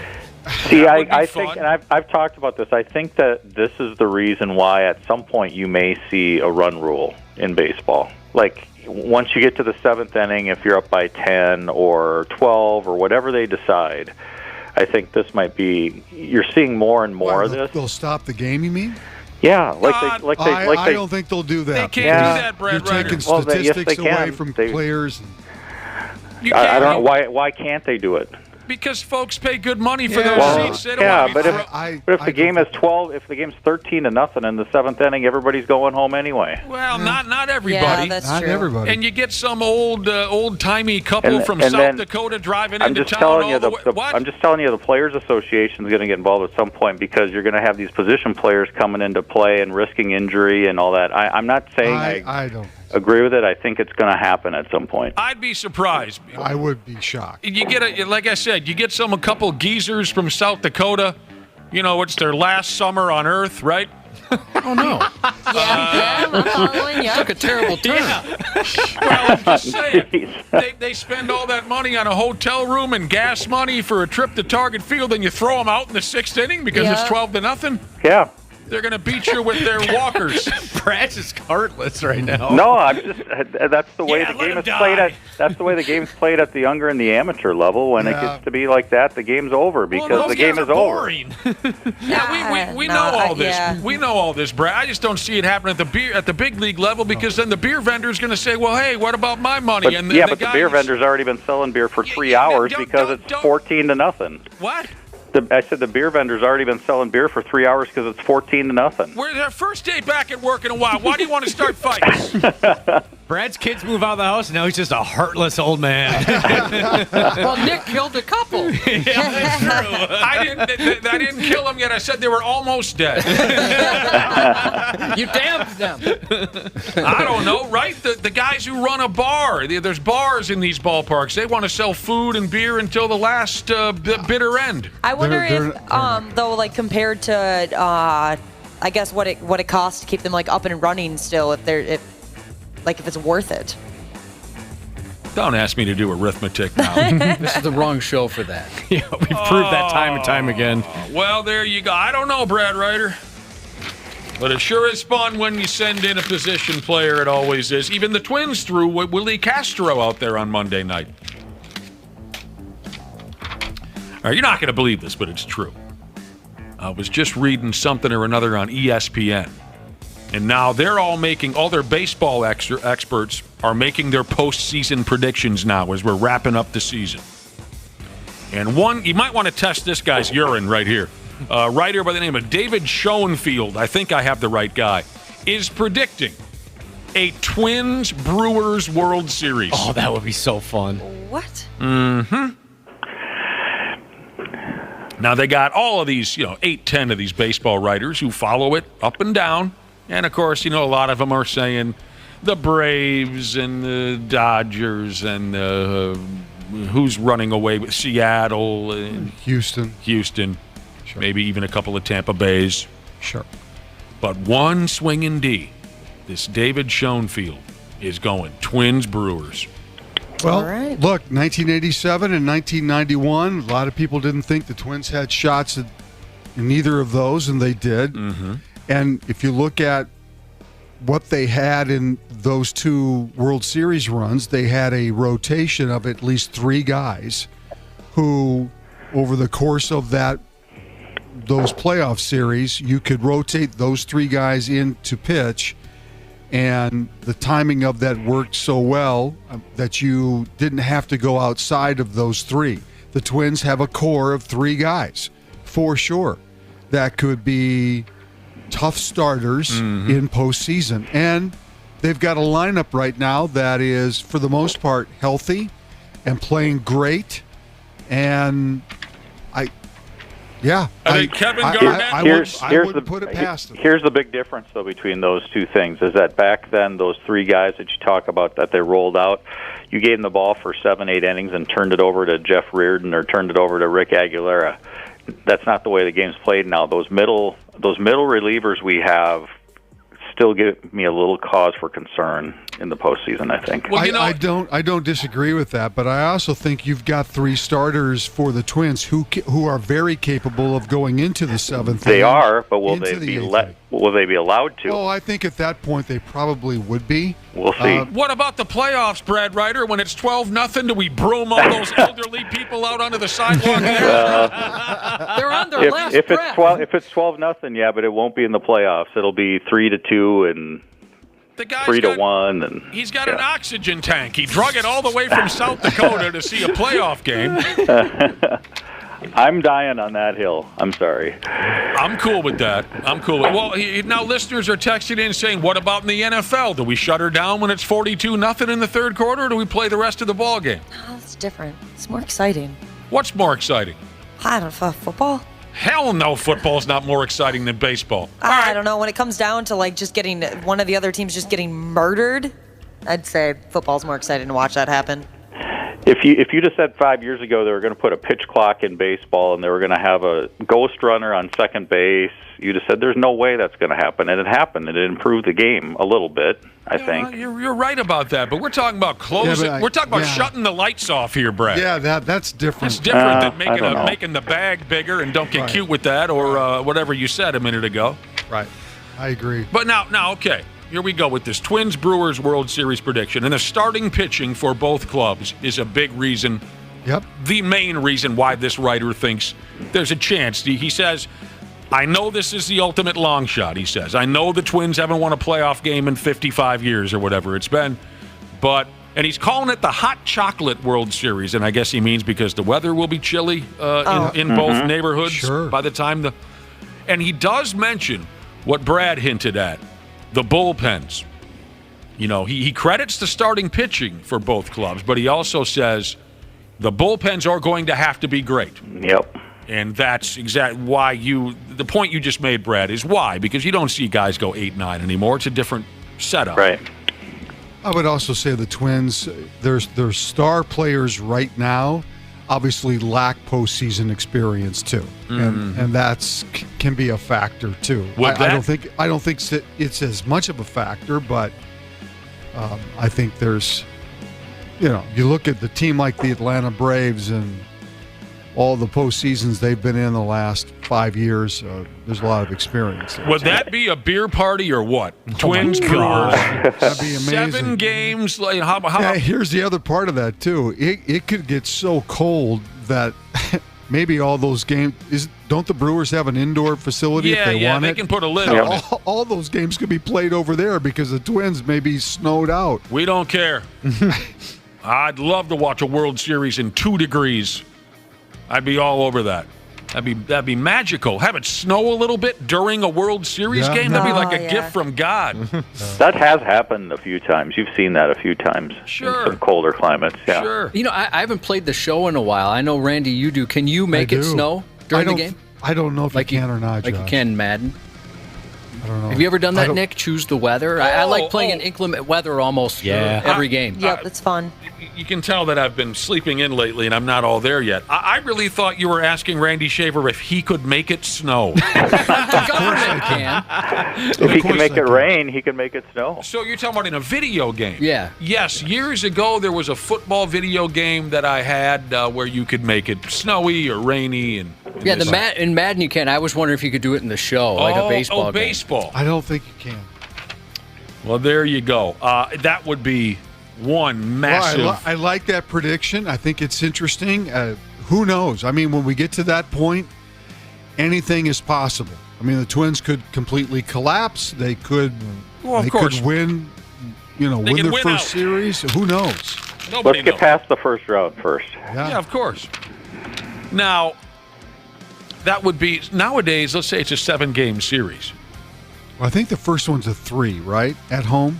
Yeah. No, I'm talking about the World Series. Yeah. Oh, yeah, Yes, that's 7. of course, no one's counting their chickens, but of course, we all know they got to get through this and that. But let's just keep playing with this Brewers-Twins World Series fantasy. It's fun. Sure. Let's say it goes 7 games. Nowadays, in Major League Baseball or in any professional sport, a 7-game series could be 21 days. Yeah, it could be in November. Yeah, game 1 for the World Series this year is scheduled for October 27th, and Game 7 will be November 4th. So you want to talk about some drinking and some good times, and we travel over there. They travel, all the elderly, the young, everybody. They're traveling back and forth. Those farmers from South Dakota, they'll just have to keep going on 94. Yeah, there'd be a riot. I remember, I've told you this before, when I was in Milwaukee for this or that, I sat down at some little, what's happening? I think your schedule's wrong. For the World Series, it starts the 27th and ends the 4th. That's only I haven't looked, but I believe that. Well, it's a little bit more than a week. Fair enough. Really? It's all done in a week. Well, you go 27, 28, you have a game off. There's one day off, I travel suppose, day. I guess. Right. All right. Yeah, 2 days off. This November 2nd, there's no game. October 29th, there's no What do you think? This is the NBA? Yeah, Right. exactly. Oh, God, I have a sneeze on deck that would knock your D in the dirt. I got to hang on to this because this can be a keeper. I'm at a supper club in Milwaukee, and there was a bartender at this joint who was about 115 years old, and we started talking about the Brewers, and I said, were you bartending in 82 when they played the Cardinals in the World Series? And he said, I absolutely was. I said, what was it like in town? And he said it was the most lawless, uncorked madness he'd ever seen in his entire life. That was awesome. Wouldn't that be great for the Twin Cities in Milwaukee to have that That would be 7-game-long keg party? Unplanned pregnancies. It would be like the Vikings playing the Packers in the Super Bowl, which would be amazing. The Cubs are in the mix, too. Twins Cubs would be fun. F the Cubs. Yeah, that's what I mean. That's what would be fun. Well, that wouldn't be fun. See, if it's Brewers Twins, of course I'm rooting my balls off for the Twins, but if somehow the Brewers end up winning the series in 7, I can live with that.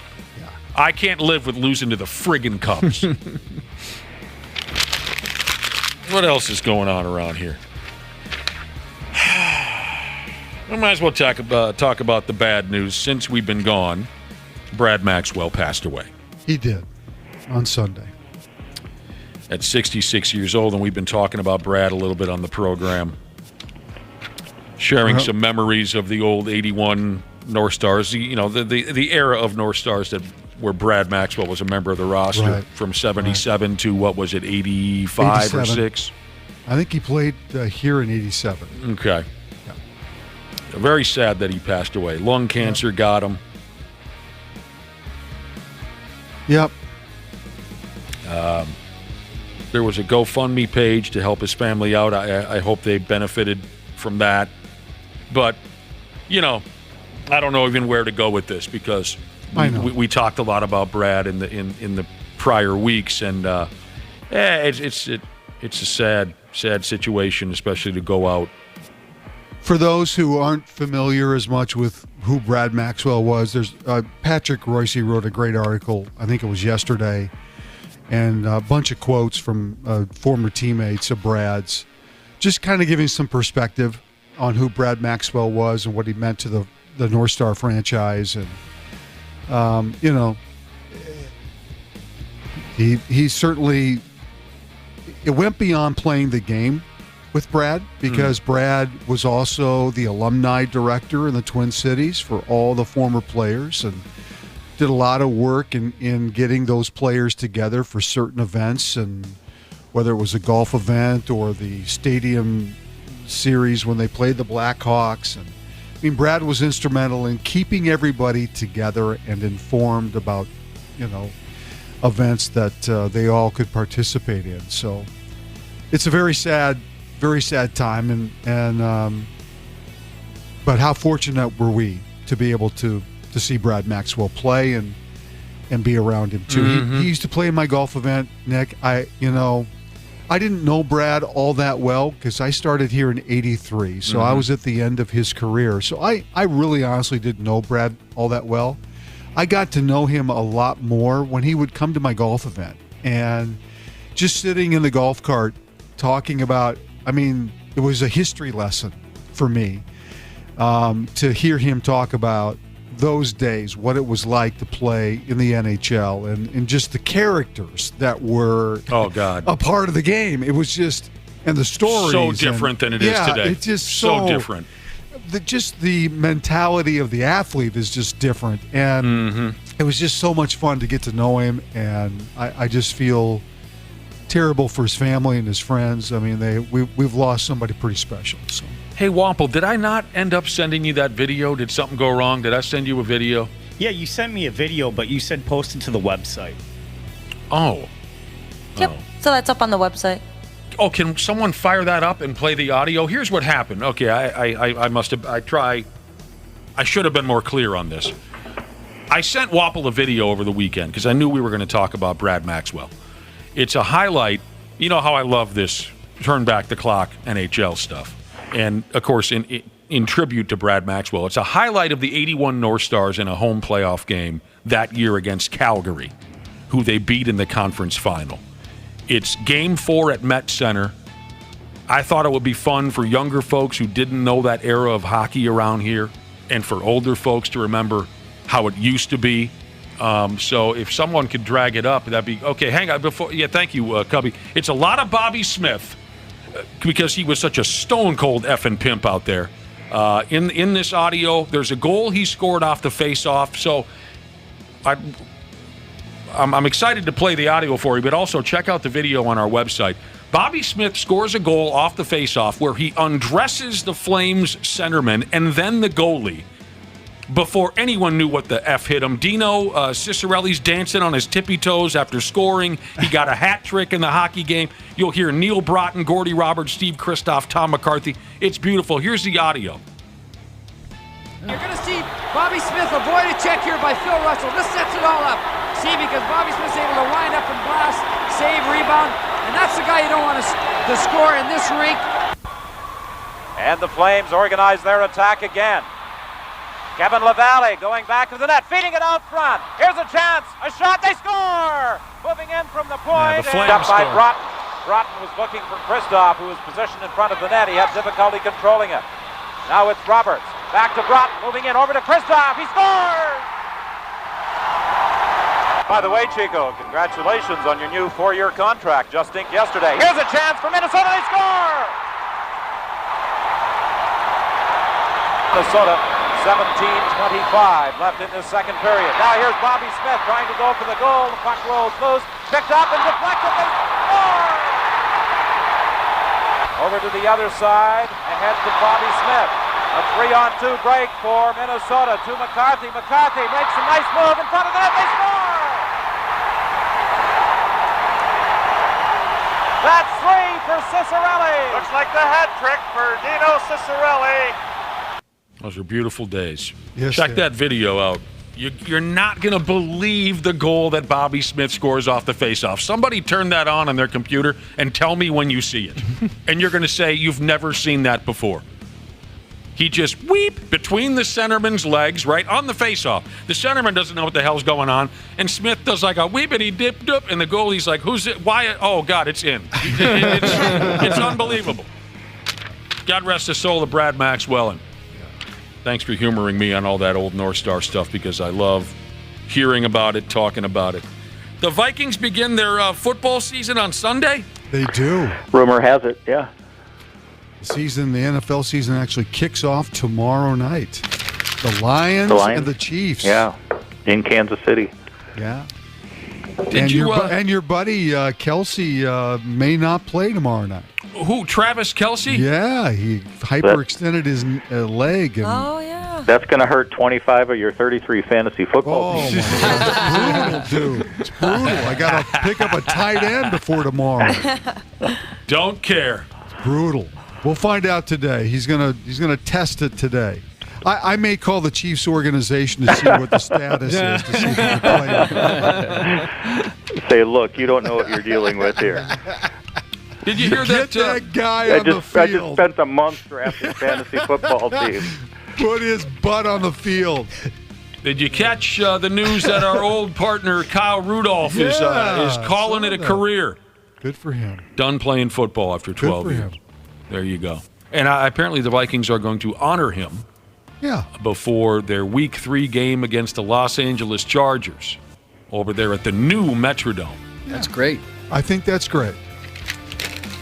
Not only was he an outstanding player on the field, but he has done so much in the community, and I think that's part of it too. He's just, he's raised a lot of money for charity events, and he's been a very, positive influence on people in this community. So I think it's well worth it. We're going to get our first visit from Depot this Friday. First in-season visit from Andrew DePaula. He's going to join us again this season. There you go. Now he came out and played at my golf event in summer. It was a chance to meet him for the first time. It was awesome. Great guy. Yeah, he's a very nice guy. Couldn't be nicer. We got lucky again. Yep. We took a shot. All right, fine. Let's talk to the long snapper. What do they call it? The long this? What's the? Is that what he long calls it? snapper? Long Yeah. snapper. It's been a while since I talked football. And my goodness, what a fun and great guy he is. Yeah, we're looking forward to that on Friday. So as we approach this next NFL season, Yardbarker put together a list of the NFLers that might be hanging her up after this year football season. Take your last looks at these characters is what Yardbarker is saying. It's going to make me feel old, isn't it? We'll see. Tell us what names might make you feel old. Every pro athlete has to shut her down eventually. Correct. These players could be calling it a career after this season is over with. Harrison Smith of the Minnesota Vikings. I could see that. Some others you might take an interest in. Randall Cobb of the New York Jets. Yes, please. Some would say he's already retired. I didn't know he was still in the league. I think Aaron Rodgers. Aaron Rodgers took him with him to New York. Yeah, exactly. Aaron Donald of the Rams. Yes. This outstanding defensive lineman. He's actually talked about retiring before this. He's not that old. His performance has been declining the last couple of years, and he might just shut it down. Yeah, but that's 32. What? Yeah. He's 32. Okay, is that the end of the world when you turn 32? For that position, in the NFL? Yeah, in the NFL, it's getting up there. All right. Yep. Ezekiel Elliott. Yeah, I could see that easily. Yep. Kicker. Poor guy, used up. Is Ezekiel Elliott all used up? Well, I'd say so. He's in New England, so he may get a rebirth of sorts a little bit. They're not going to rely on him to be the main guy. He'll probably get some goal line activity, I would say. He's a backup. Yeah. Kicker Robbie Gould. I don't even know if he's on a roster, is he? Is he still kicking with San Francisco? It says here he's waiting on the sidelines for an opportunity. Yes. Yeah. I don't think he's with a club. But hasn't he been one of the best in the business for a long time? Don't let the door hit you in the ass. It says Jason Kelsey of the Eagles. Good. Get out of here. Von Miller. Yeah, he's been hurt. I don't even know if he's even. He's still he's on the PUP list. Yeah. Matty Stafford. Yeah, I could see that. The Rams are not predicted to have a great year. So. He took a career's worth of hits in Detroit too. Yes, So he did. Yes, he did. And he's won a Super Bowl, so he's like, okay, do I really need to do all this? If you thought that you've seen every possible NFL-related ranking leading up to this season, we covered some of them: quarterback, running back, wide receiver, coach, stadium. Now a website called Bro Bible is ranking fan loyalty. And we've certainly seen similar breakdowns like this. The hardest partying fans, the loudest fans, the ones who spend the most money. This one is odd to me. Well, number one, this study was conducted by Canadians. And we all know they can't be trusted. Right. Especially with the NFL. Right.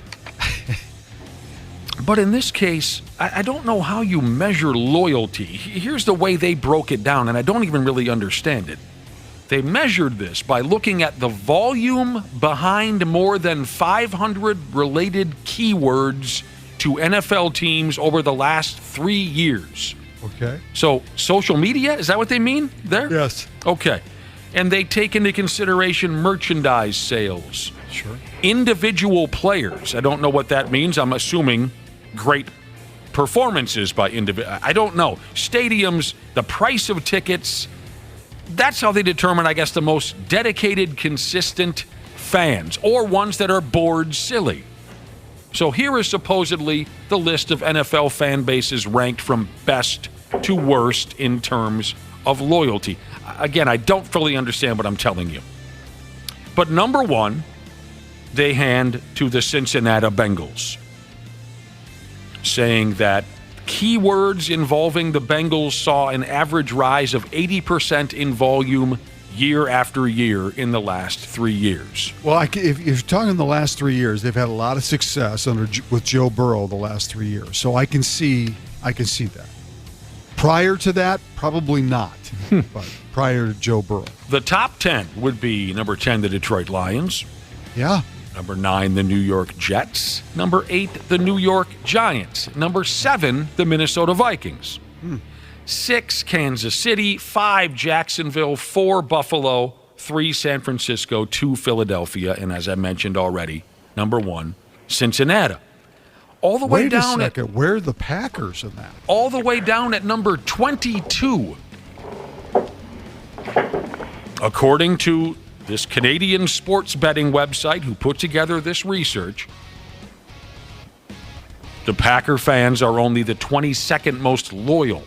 Wow. See, again, this is just... I think you'd get a lot of argument on that. Yeah, this is a little different. Yeah, they've been kind of cranky with the end of the Aaron Rodgers. I feel like they've just kind of been sick of him the last couple of years. They're actually happy he was gone. And if you're also factoring ticket prices, too, it's tough to get into Lambeau. It's a little bit different way to judge this, I think. But, yeah. Dead last the Cleveland Browns. But there is a side note. It says here the Washington Commodores were excluded from the ranking due to a, quote, low keyword volume. Yeah, because people, maybe their nickname doesn't roll off the tongue already, like some other teams, because they had to change their name. You remember ex-Buccaneers head coach Bruce Arians? Sure. He drank paint when he was a kid. I was 2 or 3, allergic to milk. My brother always got a big glass of milk, my older brother. Dad would tell him, make sure you finish that milk so you get big and strong. And I'm like, what am I supposed to do? They're painting the kitchen one time, and I see that paint. Took a big gulp, straight to the hospital, stomach pump. Couldn't have ice cream. Next time was green paint. Ooh, that looks like that green ice cream Mama had. So all this is because of that lead poisoning. He drank paint. Yum. Wow. Did you catch what he was saying there? Could you follow that? Yes. Okay. He's lactose intolerant, in case you couldn't follow it. His older brother was always urged to drink a big glass of milk to get big and strong. Yeah, he used to. So instead of drinking milk, because he was lactose intolerant, he drank white paint. And then later on, not too much later, he was still a little kid, he drank green paint because it looked like his mother's, avocado ice cream? Yeah. Pistachio ice cream. I was going to say avocado ice cream. I've never heard that one. Oh, they make it. They Ew, do? of course Yeah. they do. Oh. Jesus, you think that would just kill a kid? He's drinking paint. They had to pump his stomach. Sure. God dang. Did everyone catch this funny video of the Manning brothers holding? Great. Yeah, Yeah, I was it's going to bring awesome. that up. That's pretty good. The Manning brothers holding fake auditions for a third member of the Manning cast team. Hi, I'm Jared Goff, quarterback, here to audition. So, Jared, how excited are you about the opportunity to be on the most popular show on television? Isn't this for the Manning cast? Tell us a little bit about yourself. Well, I play quarterback. Ooh, quarterback. We like that. You like that? I just said that we liked it. You like that? I mean, what is this guy's deal? No, but did you like it? I'm just here because your guys have the most punchable face in the history of punching faces. Wow, Reese Witherspoon. I mean, we're honored you'd even consider auditioning for the Manning cast. Manning what? Oh, no, I was calling to bundle my home and auto. Aren't you the insurance guy? Well, we tried our best. Guess it's just the two of us again this season. Unless there's someone on that list who is just perfect for the job. Not on this list. Nope. I didn't get the Manning cast job. I guess I'll just come back and play football again. Would that be up on our website? Yes. That's pretty good. Peyton and Eli with their little auditions. You heard Jared Goff in there, of course, Captain Death Rocks. If people don't let go of that stupid, what's the line again? You like that? Why can't we let that go? There was nothing interesting about that the first time it happened. Why don't you like that? That's better than what is the slogan again? You like that? Yeah. Wapple, you run with yours. Why don't you like that? Maybe that'll distract people. There was nothing interesting about it the first time around. Why is that still a punchline? Mike Tyson was in there. But they're not going to get a third host. It's just the two of them. Oh, Tom Brady would be awesome.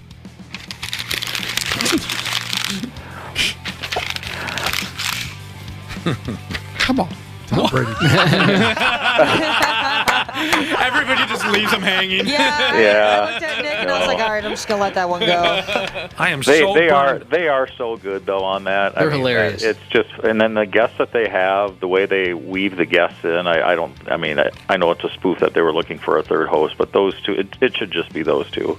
Yeah. Well, sure. Unless you bring Cooper into the mix. Cooper? Who's Cooper? Their brother. The third brother. Their older brother. That actually would be good. Oh, I think I've seen him once or twice. Yeah. Okay, got a text message on this ranking of NFL fan loyalty. And it was surprising to see those moron Packer fans only 22nd, ranked 22nd in fan loyalty. What the hell? They measure loyalty in this particular case by mentions on social media. Someone texted in and said this study isn't fair to us folks in Wisconsin because up until last year, only half of us had the internet. I didn't consider that. I'll be damned. Well, what else is going on? Did I miss anything? AEW finally said enough is enough and they canned CM Punk. That guy can't seem to get out of his own way. No, I think there's something wrong with him. He just can't. I always wondered how much of it was a bit, but apparently not much of it. No, not much. He just can't help but start trouble. 2 big blow-ups. He got into a physical fight with Jungle Jack Perry prior to their pay-per-view in London. And then, of course, back a few months ago, he got in a fight with Kenny Omega and the Young Bucks. Are you crazy? Starting trouble with the Elite? The people that literally built the company from the ground up? Who starts trouble with Kenny Omega? Are you nuts? But anyway, I mean, CM Punk is such a talented guy. I really, truly think he's awesome. But he just can't keep from stirring the pot one way or another. I think he needs to talk to somebody. I mean, when he came back to AEW, that was the biggest friggin' thing. That was the loudest crowd pop. Grown people were crying. Yes. So, I mean, next stop, I guess, maybe back to the WWE? Or has he burned that bridge to the ground? I feel like he's burnt that one right to the screws. I hear you. All right, boys. Well, we're happy to have you back. We're back in business now after some time off. We're going to have a dad fight ready for you on Friday and everything. Perfect. Oh, good. What do you think about that, Brad Ryder and Randy Shaver? That's perfect. Ready to scrap again? Yeah. All right, fair enough. Thanks to both of you. Randy, we'll talk to you tomorrow and then have a brawl on Friday. Sounds great. Coming up next, we can all find out what's wrong with you. Text us if you're wondering about a health problem. 651-989-9393 is the number. Dr. P. Jesus will lend his expert opinion on the matter. Dr. P is next on the Half-Assed Morning Show. There's a douchiness to them. The 93X Half-Assed Morning Show. Hey, Minnesota. CJ Ham here. Huddle up for a second. You need someone to go the extra yard when your furnace is out? Give the ball to the certified pros at Standard Heating and Air Conditioning. They've been at it for 90 years. Ready? Break. Regular furnace maintenance can be your wallet's best friend, slashing energy bills and warding off those inconvenient breakdowns that seem to strike at the worst moments. Don't leave it to chance. Schedule your tune-up today at standardheating.com. Dr. P. Jesus. The 93X Half-Assed Morning Show. Yeah.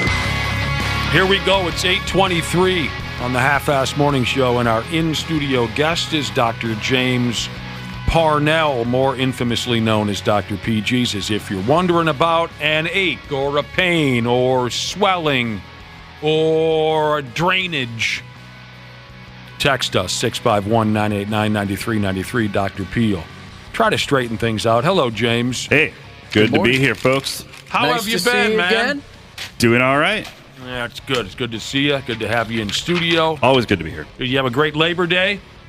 It was very much lacking in labor, which was good. Now, the last time you were here, you were talking about some sort of supercharged pickleball camp you were going to. Did you go already? No, it's actually next week. It's next week. Yeah, I thought you guys had this whole week off, so I didn't think I'd be talking to you before the big camperoonie. Yeah, so next Monday, Tuesday is when my future is on the line. A grown man going to pickleball camp. Yay! I can't get beyond that. Camperoonie. He's going to pickleball camperoonie. Where are you going again? It's actually in Cincinnati. I'll be visiting family, and then there's a tournament there this weekend, a professional pickleball tournament, and then the camp takes place a couple days after that. That is unbelievable. Now, I saw an article I wanted to ask you about. Sure.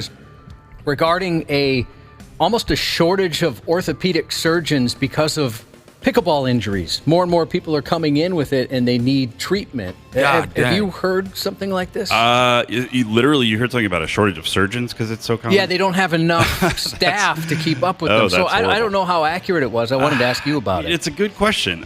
I mean, I suppose, if there is, because what is the statistics on the number of people playing is ridiculous. It's like a skyrocketing number. It's so many tens of millions of people are playing now, and well, you hear about more and more facilities, or there's certain gyms that are becoming exclusively pickleball. Right. There's just this last week a new place opened in Minnetonka.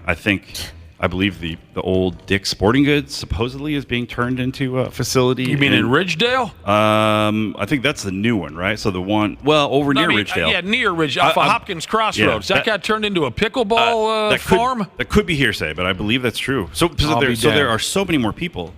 So, if you take tens of millions of people, probably a pretty good percentage of whom were really not being very active before that, right? That does add up to a lot of orthopedic injuries that maybe would not have happened. So I suppose if you are studying to be a doctor, you might switch your field, and become an orthopedic surgeon because you'd just be rolling in dough. I mean, I probably should do the same. Yeah, Meg could be out there on the court tripping people. That's all it's going to be.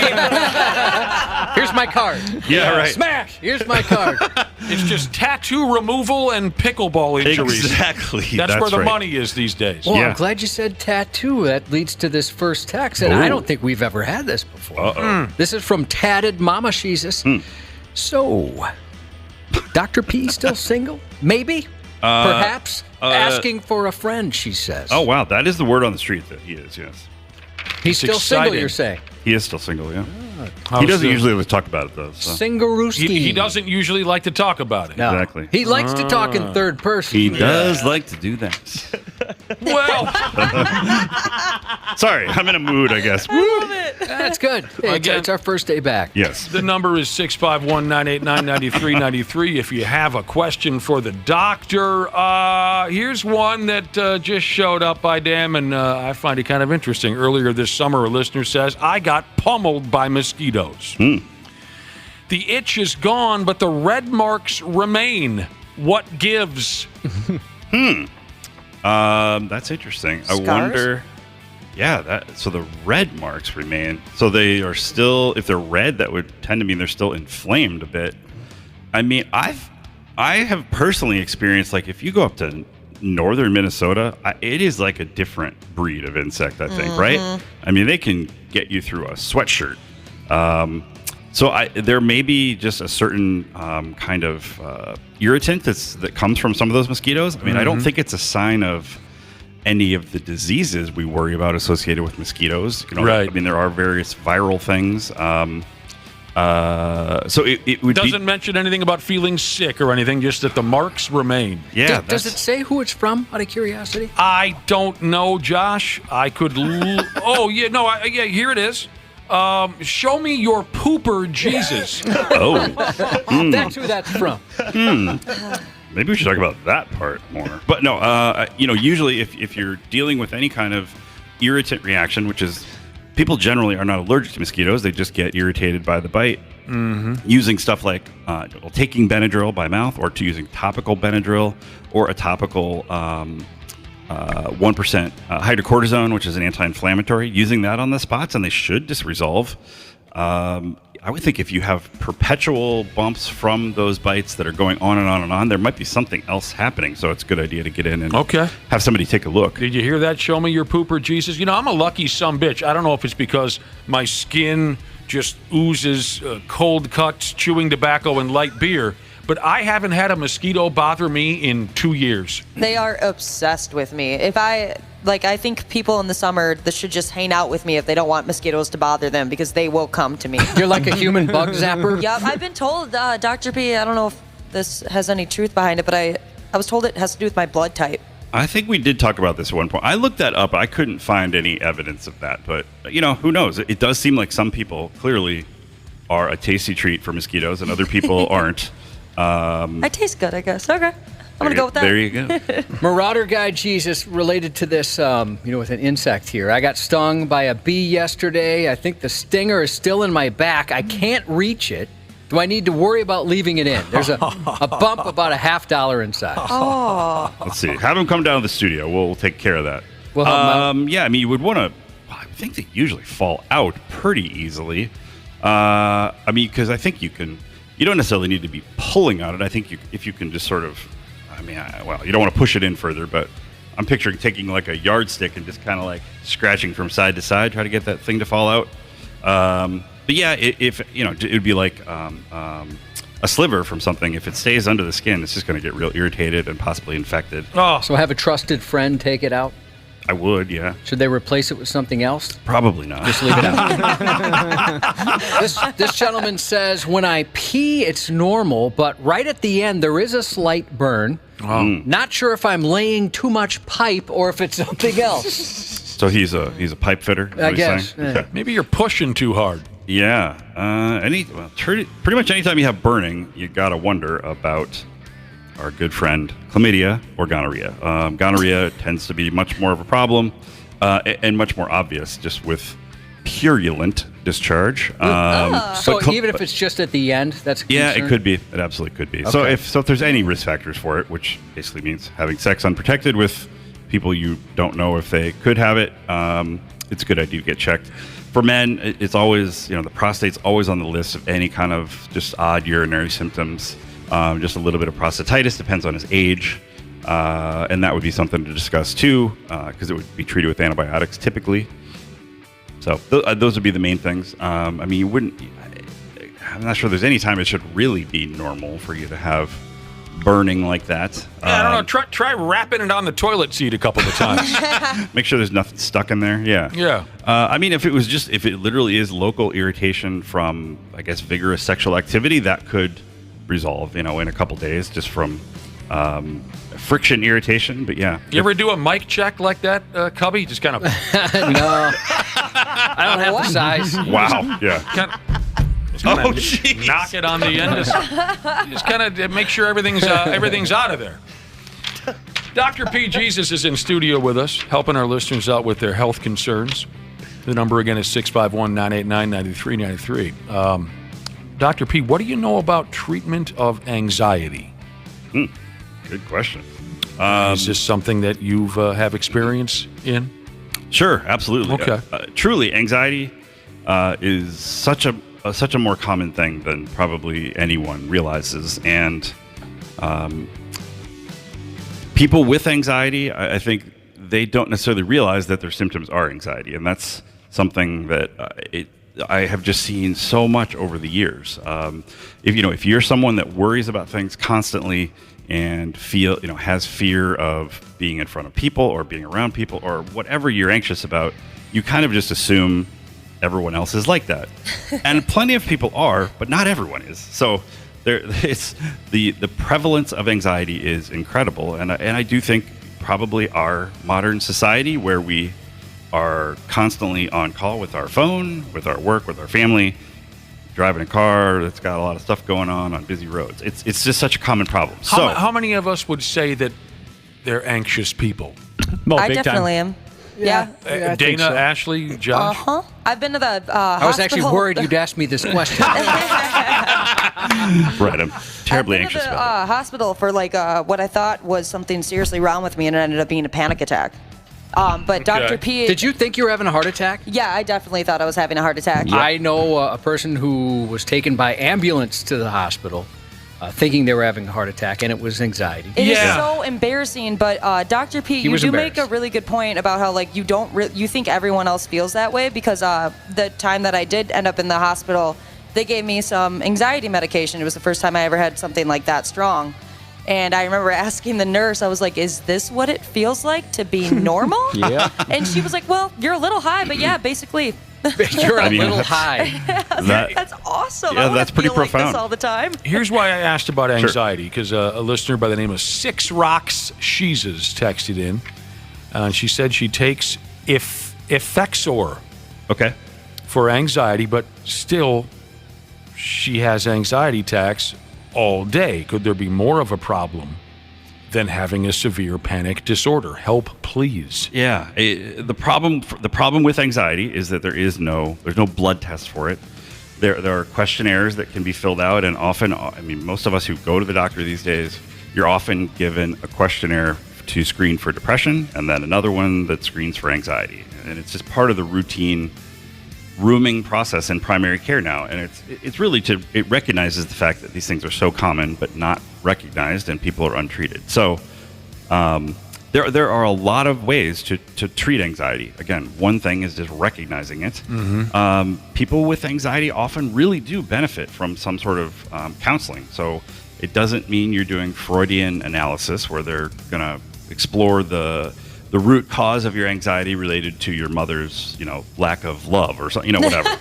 That's not generally how it's done anymore. It's more, how are you processing information that you experience in the world, and how does your brain think about it, and then what do you do with that? So people with anxiety tend to get really wrapped up in thoughts and have sort of rapid escalation of thoughts and worst case scenario as like the automatic thought processes, and you can stop that if you practice it and learn it. So cognitive behavioral therapy is what it tends to be called.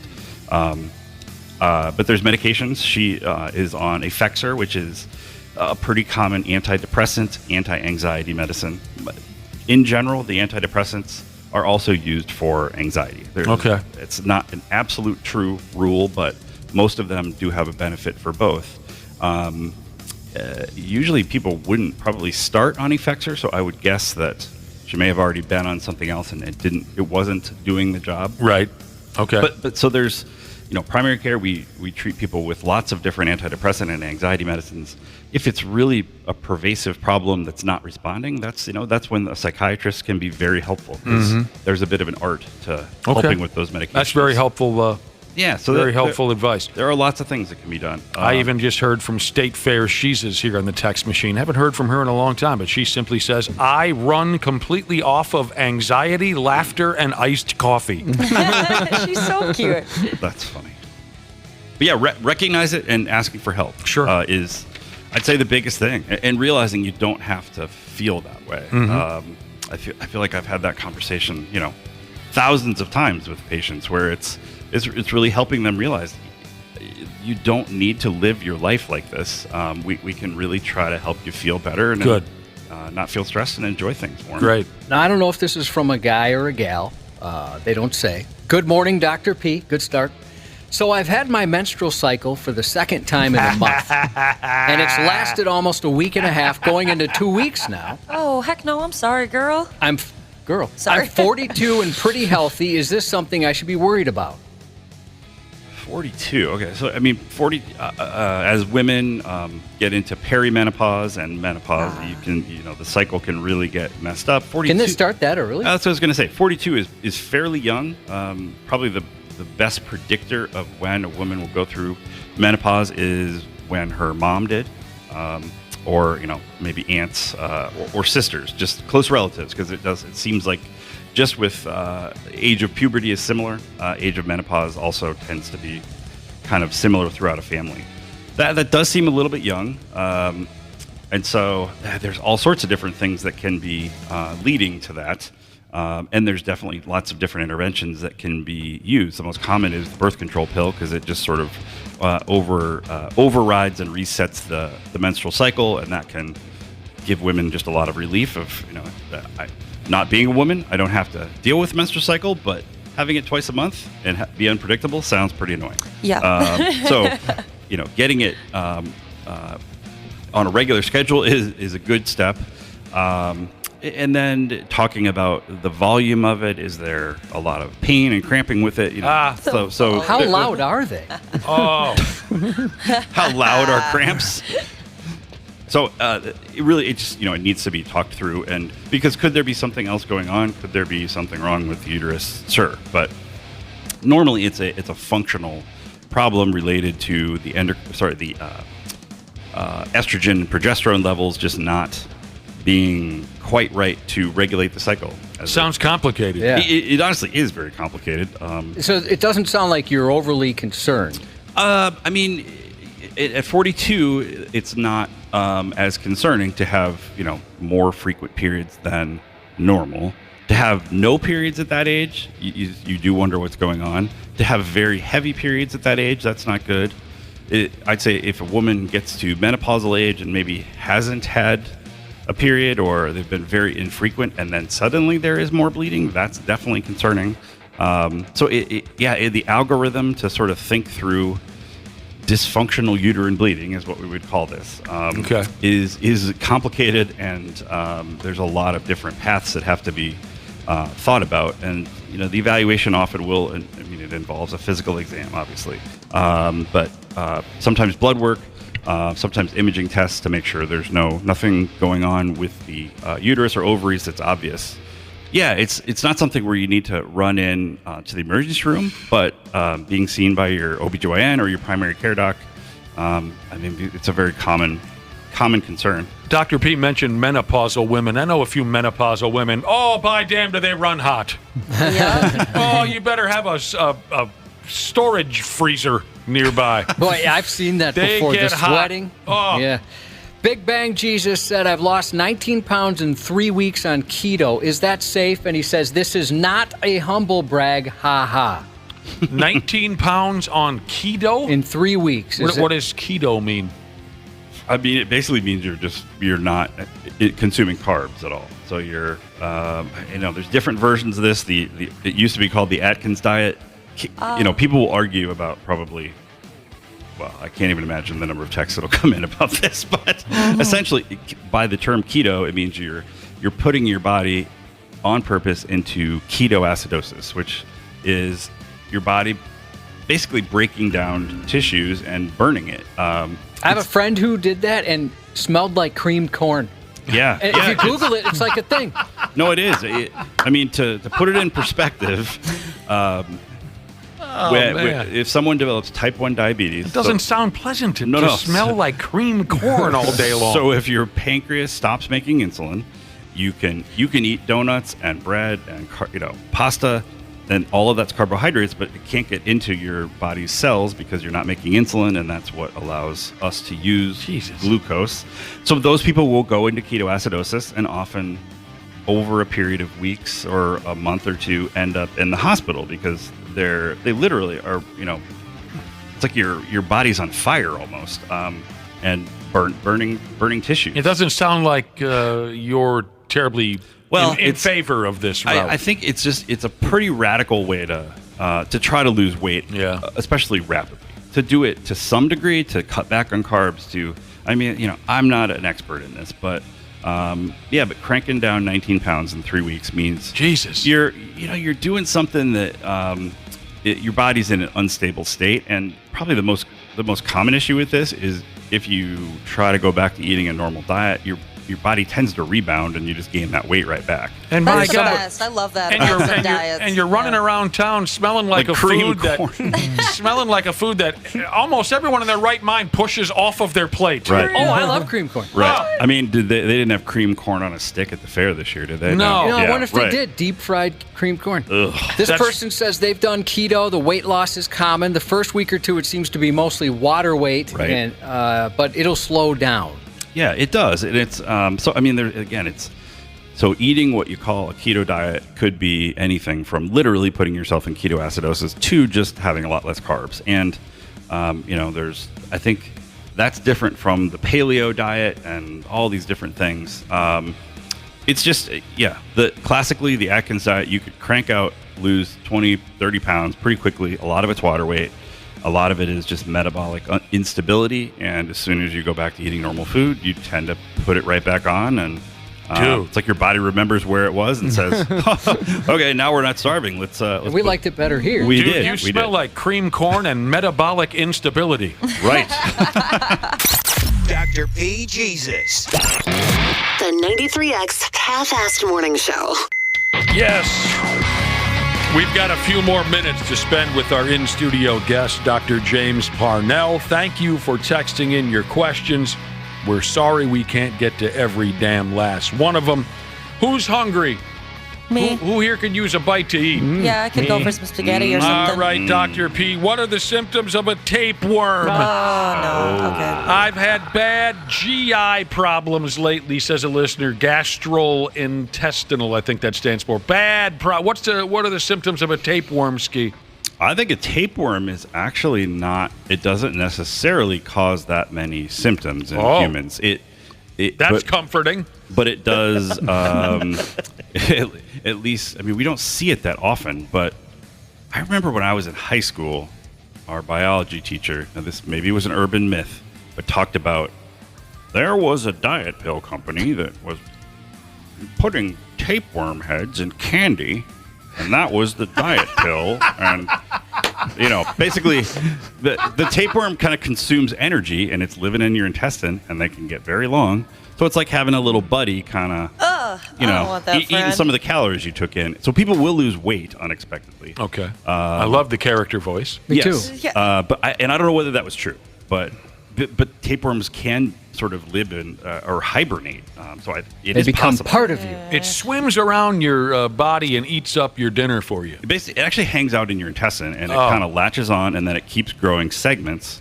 And it's alive? Oh, it's alive. Wapple had one. Did you know that? He did? I saw him. He was laying on the sidewalk after a rain. And then he burrowed a hole into the dirt. Yuck. But yeah, the classic thing with tapeworms is as the segments age, they move to the end of the worm, and then they kind of fall off, and then they fall out your butt. Oh, so you'll be pooping out worm parts? Yep. Oh my God. Now I'm really hungry. How long can they live? And they can get quite large. Decades? Can they live for decades? I think they can definitely live for years. Okay. And they can become, I think you guys have talked about them pulling out, a tapeworm that's meters long. Yeah. I forget these things. It has eyes and a mouth and everything, and it eats. Oh, God. Right. It learns to talk. It has a hat? Yeah, it's got a top hat and a monitor. Right. Why is it so classy? Pictures the worm from SpongeBob. Does anyone else picture that? No, I don't know the worm. Why doesn't it just have a backwards hat and a goatee, Wapple? Why is it so sophisticated with a top hat and a monocle? Has it been in there hundreds of years? Yeah. Totally, yeah. It's been there longer than I have. It wants to fool us into thinking that he's Mr. Peanut Right. or something? So there are other worms that can definitely cause more significant Cubby, illness. the other worms. And we don't see these a lot in this country, which is I am grateful for because we have pinworms. Pinworms aren't too bad; they just cause irritation. But roundworm, hookworm, schistosomiasis is a great one. That one, Whoa. one you can get. Did you slur? I did not. It is literally called schistosomiasis, SCH, I believe. I kind of like talking about worms. Yeah, that one you get in, I can't remember what parts of the world, but if you walk barefoot undesirable parts of the world. Yes, if you walk barefoot around these sort of not particularly sanitary bodies of water, the little worm will get in the bottom of your foot. Oh. Get into your bloodstream. Get into your, let me think here. Gets into your blood vessels, your lung. Then you cough it up. And then you swallow it, and now it's in your intestine. And that's the life cycle that it lives. And Wow. It's pretty sweet. Well, since we're ruining breakfast already and yes. talking about butts and whatnot, Bionic Ankle Jesus wants to know he had some foul-smelling snot-like cream leak out the back door. Oh! What gives, he asks. Boy, I'm not supposed to. I hope he's not curious about why it smelled bad. Yeah, anything that falls out of. I think that was a pretty close inspection of it too. Snot-like cream. Snot like. Boy. Wow. That's a little hard to say. I mean, maybe it's a part of a tapeworm.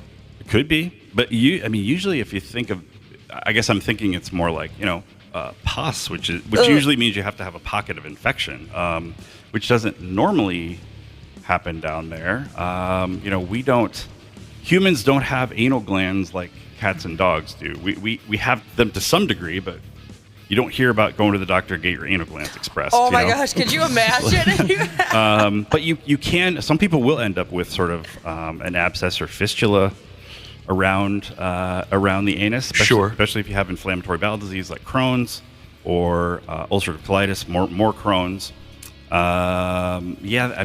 If that keeps going on, you got to get that checked out. Yeah, I'm not sure what else it would be. Okay. It seems like anytime you look this stuff up, and I do, IBS pops up quite a bit. Irritable bowel that's true. Irritable bowel syndrome, and I don't understand the mechanism of that, but it can give people like an appearance of mucousy material in the stool. Isn't that something? And that it has. I suppose it is just like when you blow your nose and there's mucus. Irritable bowel syndrome is still not particularly understood because it's something that is very real. People have it, but you can do biopsies and scopes and blood tests, and you don't really see anything wrong, even though there's all these symptoms. All right, changing from the rear of the anatomy to the front. This is from Fatty Mac Jesus. When I pee, sometimes it's difficult to get the stream going, and then towards the end, it just comes out in spurts. I'm 29, but it's often difficult to start the stream. Man, we've covered some gross stuff. Yeah, the dream of the stream. This has been fun. Well, again, especially in a 29-year-old, you tend to think you need to have a gonorrhea chlamydia test just because, again, chlamydia would be the most common reason you'd have urethral symptoms or urethritis, which could give you difficulty initiating the stream and then sort of difficulty ending the stream. In older men, initiating urine is the classic sign of an enlarged prostate, and often also ending the urine stream. But yeah, in a younger person, not knowing when it's going to begin, not knowing when it's going to end. Yeah, younger person though, the top 3 things on the list of 10 would be chlamydia, and then a variety of other things. So, am I the only one? Am I the only one? I can't be. The only dude. I don't know about you ladies, Ashley, but I can't be the only guy who's been hip to hip with an old timer at the bar bathroom, in the men's room, and heard him like actually calling for his penis to take action. You know what I'm saying? Like I've heard the begging, yeah. Yes, like, come on, you son of a bitch! I'm not going to stand in here all night. That was one of the most fun nights I've ever had at a bar. The first time I got to experience that, an old man actually hollering at his genitalia to start working. Yeah, those are good times. I don't envy them, but it was a fun time. It's an uncooperative prostate in general. Mm-hmm. And sometimes people take medicines inadvertently, like decongestants, classically, that can make that kind of problem a lot worse. Oh, really? Yep. Interesting. So, yeah. School teacher Sheezus says she has no documented inflammation, but if she's working out or anything and she's on her knees working out, it becomes like memory foam and takes forever to go back to normal and hurts terribly. Wait, her knees, like her knees? Her knees. They indent like a memory foam mattress? Yeah, you'd have to ask her. Okay. So you're picturing like the front of her knees? Is that what we're talking about? Okay. I mean, they're just like... What happened to her knees? They're gone. Yeah. Now the flesh is just indented. It's a little hard to picture, but I'm guessing it has to do with the bursa. Like, have you ever seen somebody who hits their elbow on something and it immediately becomes nasty. a goose egg? I mean, over all of our joints, we have bursa, which I'm not sure what the plural of that, bursae maybe. But it's essentially, I picture it as almost like a Ziploc bag with some drops of oil in it so that the two slides can kind of slide. And but if it gets inflamed, that bag is suddenly full of fluid and you get a puffy substance or a puffy surface instead of just this very protective, slippery bursa, essentially. And so I would think that's probably what would be going on. And if you're on your knees, you can irritate those bursa, and then they can get some fluid in them, and then they would be puffy. Wow. I think that's probably what it would be. I'm picturing like a Gumby doll. You know what I mean? Bendy and smushy. Yeah, I'm trying to. Yeah, I mean the only ones we tend to see really are the elbow, just because it's such a surface thing. But we have them over our hips, over our knees. You have them up in your shoulder, between some of the bones, and they can cause problems, but you just don't see them. And the ones, there's a couple actually right around the knee that can get irritated and swollen. So I'm guessing that's what it is. All right. Well, Dr. P, you've been very helpful. You're the best. As usual, very helpful. Always very fun to be here. Informative. We're glad you enjoy your time here because we enjoy your visits. We'll talk to you in a couple weeks, man. And so by then, you'll be a professional pickleball player? I will be. Or a very sad non-professional. Maybe they'll throw you out. Don't get too big for us, Maybe they'll fail you. You get an F. Sure hope you enjoy your time at Camperoonie. Thank you. Thanks, Dr. P. The 93X Rock the River Cruises sold out. Wapo, I had a couple of shout-outs. Do you mind? Oh, a couple Sure. of shout-outs. Shout-outs by Cubby. I got a shout-out to Hole Jamming Jesus, and then a shout-out to Youper Jesus and his wife flying out to Nashville for a week. They're going to let us know what all the hype is about. The 93X Half-Assed Morning Show. 93X. The 93X Half-Ass Morning Show podcast is sponsored by Standard Heating and Air Conditioning. New episodes drop each weekday. If your podcast platform has ratings, go ahead and give us 5 stars and maybe give our enemies 1. Thanks, and here's a word from our sponsor. Regular furnace maintenance can be your wallet's best friend, slashing energy bills and warding off those inconvenient breakdowns that seem to strike at the worst moments. Don't leave it to chance. Schedule your tune-up today at standardheating.com.